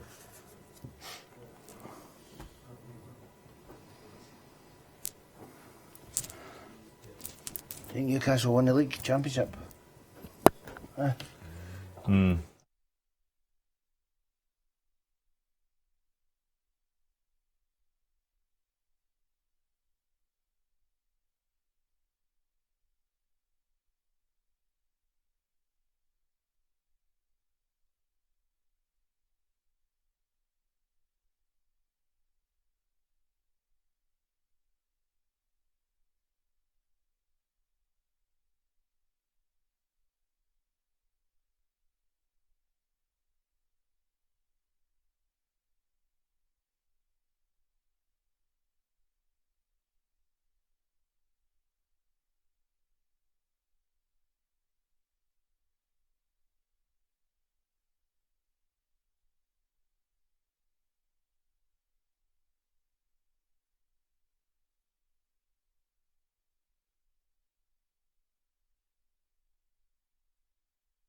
Welcome back to Peter and Ruffy's Saturday Football Show. One match underway at the moment, late kick-off in the Barclays Premier League, 5:30. It got underway at Anfield. It's Liverpool 1, Leicester City 0. Firmino, after 13 minutes, cutting in from the left-hand side. Nice little side foot into the back of the net, and Leicester have it all to do. Before we get to look at all the full-time scores once more in the 4 divisions in Scotland and the Barclays Premier League, we'll switch our attentions to what we'll be up to on Monday night from 6:30 live from Barcelona. Ruffy, Barcelona against Celtic. It really is a mouth-watering chance for Celtic fans to go out there and enjoy top-flight football, watching world-class footballers. Yeah, I mean that's what it's all about as a supporter. You know, when your club gets to the top tournament and you get a draw like they go, it was just mind-blowing when it came out. You know, the teams one after the other, the venues are all easy to get to, and they'll go there in numbers and they'll enjoy themselves as they always do. It'll just be a big party atmosphere, and again they'll want to go into the game and put up a decent show and come away with a reasonable result. But I think it's all about just getting away and enjoying yourself and just sampling the atmosphere of the Champions League. Maka, what would you do if you were delivering a speech to the Celtic players ahead of the new camp? Well, the thing you've got to do is you've got to go and enjoy it. Don't let it pass you by. You know, if it's the first time, but it's a couple of, you know, it's a massive game, and your career as a, you know, just individually, it's a massive game. And the boy Tierney, can you imagine him? He's only a young boy. He was a ball boy when Tony Watt put the ball in the net at Parkhead. And for him to go there, I think he's level-headed enough. He'd go there and just, you know, suck it all in. Yeah. And then just go in and play your game. And I think if Celtic go, listen, Brendan Rodgers will have a game plan. And if they go and do that game plan, then they should, you know, I'm quite hopeful. I think the best they could get is a draw. I mean, let's be honest. Barcelona's the purest team in world football, I think, when it comes to the fact of just when you think of football, you think Barcelona. So I think, and people say they didn't want Barcelona again because they get them, some Celtic supporters, they get them all the time. Well, you've not had Suarez, Neymar and Messi in the one team. So that's something that's just, Peter, that doesn't come along in everybody's lifestyle. So just go and enjoy yourself. As a player, whose jersey do you try and get? Oh no, I don't care. I'd get any one of them mine. No, but which one would you which one would you go for if you were playing in the game? Probably Messi. Yeah. Gordon? Yeah, I think, you know, the top class. His jersey. Messi would be the one I'd want. He's the best. Messi's the best. Is he going to be fit? Is this what is he's going to make it? It looks as if he's going to play against Alaves tonight at 7:30. So that's in a strange sort of way, double-edged sword. I think Celtic fans will be going there saying, delighted he's playing. I want to be able to go and say to somebody, I've seen him play for Barcelona. And I think, I'm wondering about Luis Enrique's side. Are they up there with the great Barcelona sides of years gone by, Ruffy? I think they've got to prove themselves. I think there's no doubt about their quality, but they've actually got to do something. You know, they've got to get us all sitting up and taking notice. We know all about the three that we're talking about, but I think the rest of them have to start showing us, you know, that they've got the quality as well, like the past ones that you were talking about there. But you get Rakitic and Busquets in midfield. They're not the same. It doesn't rhyme off the same as Xavi and Iniesta. It's just not. Iniesta be playing, will he not? So I think, Iniesta's still there. If he gets a game, I think they've got more a chance than what they had the last time anyway.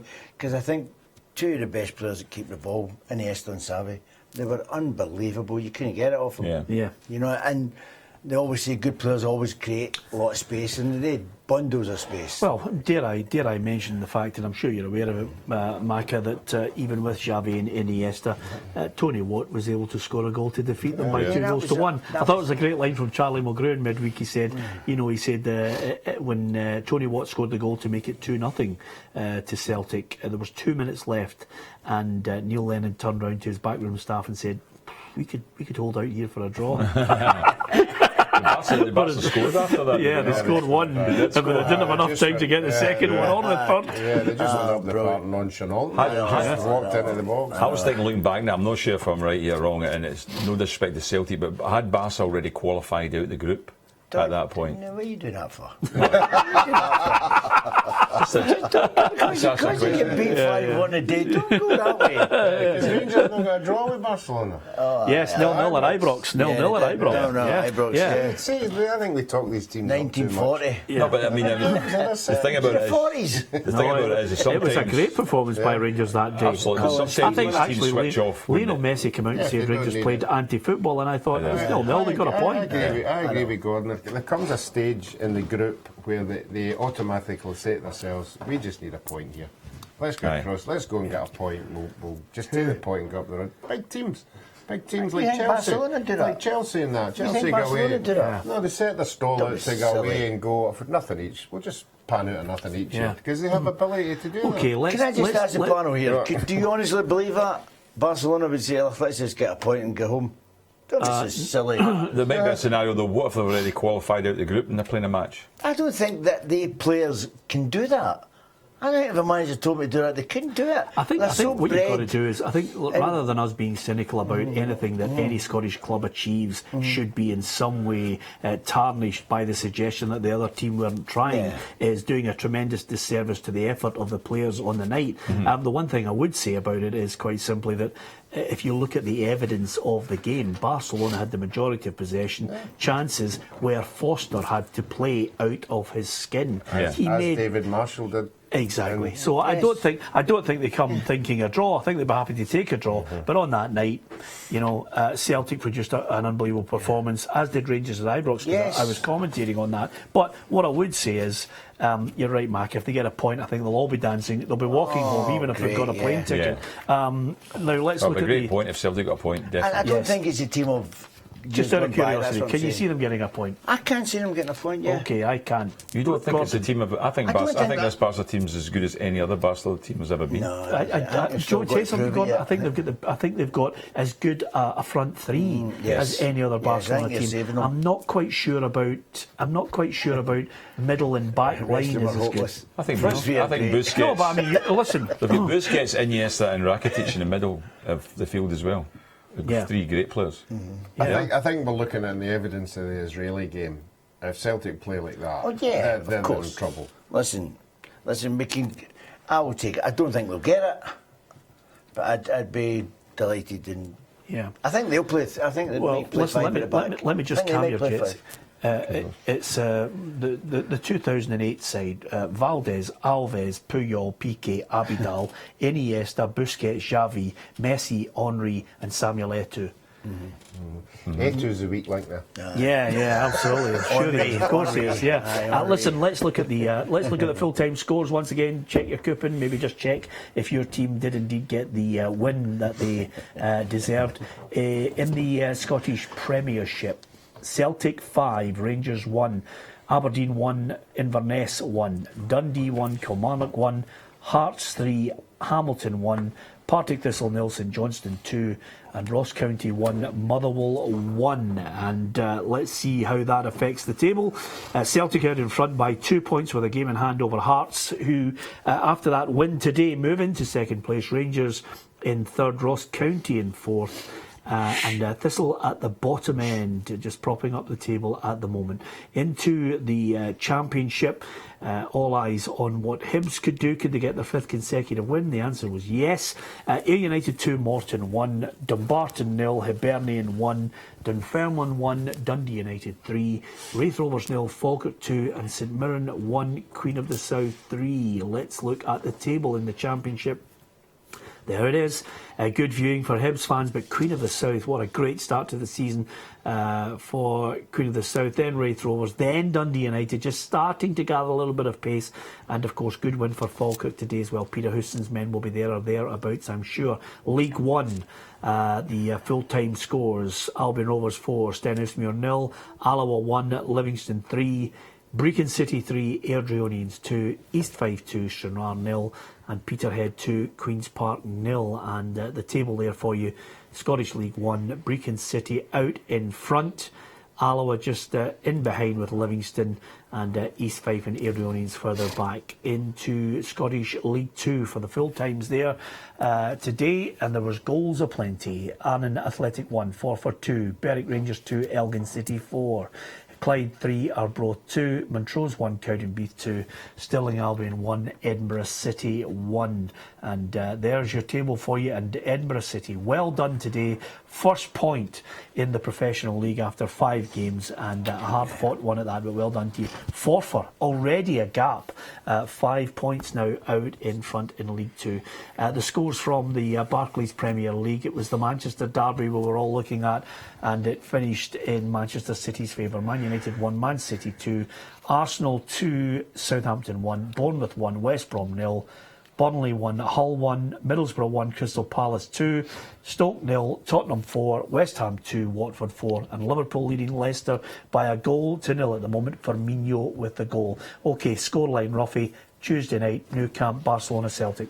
Yeah, I think Celtic will be disciplined enough to come away with a 2-0 defeat. A 2-0 defeat. Gordon? I would agree, 2-0. 2-0. Macca? 2-1, I think, a great score. OK, just to follow out quickly then, 5-1, a big win for Celtic. The implications of that? I think the confidence will be high in the Celtic camp, and I think they'll just grow and get better and better. OK, you can give us your thoughts and join us if you can. Monday night, Steve Archibald and Graham Hunter will join Ruffy and myself in the heart of Barcelona, ready for that big game on Monday night, 6:30, a full 1 hour special. It's Barcelona against Celtic, and Tuesday we'll be in Barcelona for that full hour before the big kick-off of Barcelona Celtic. From the guys here in the studio, thanks for watching. Good night.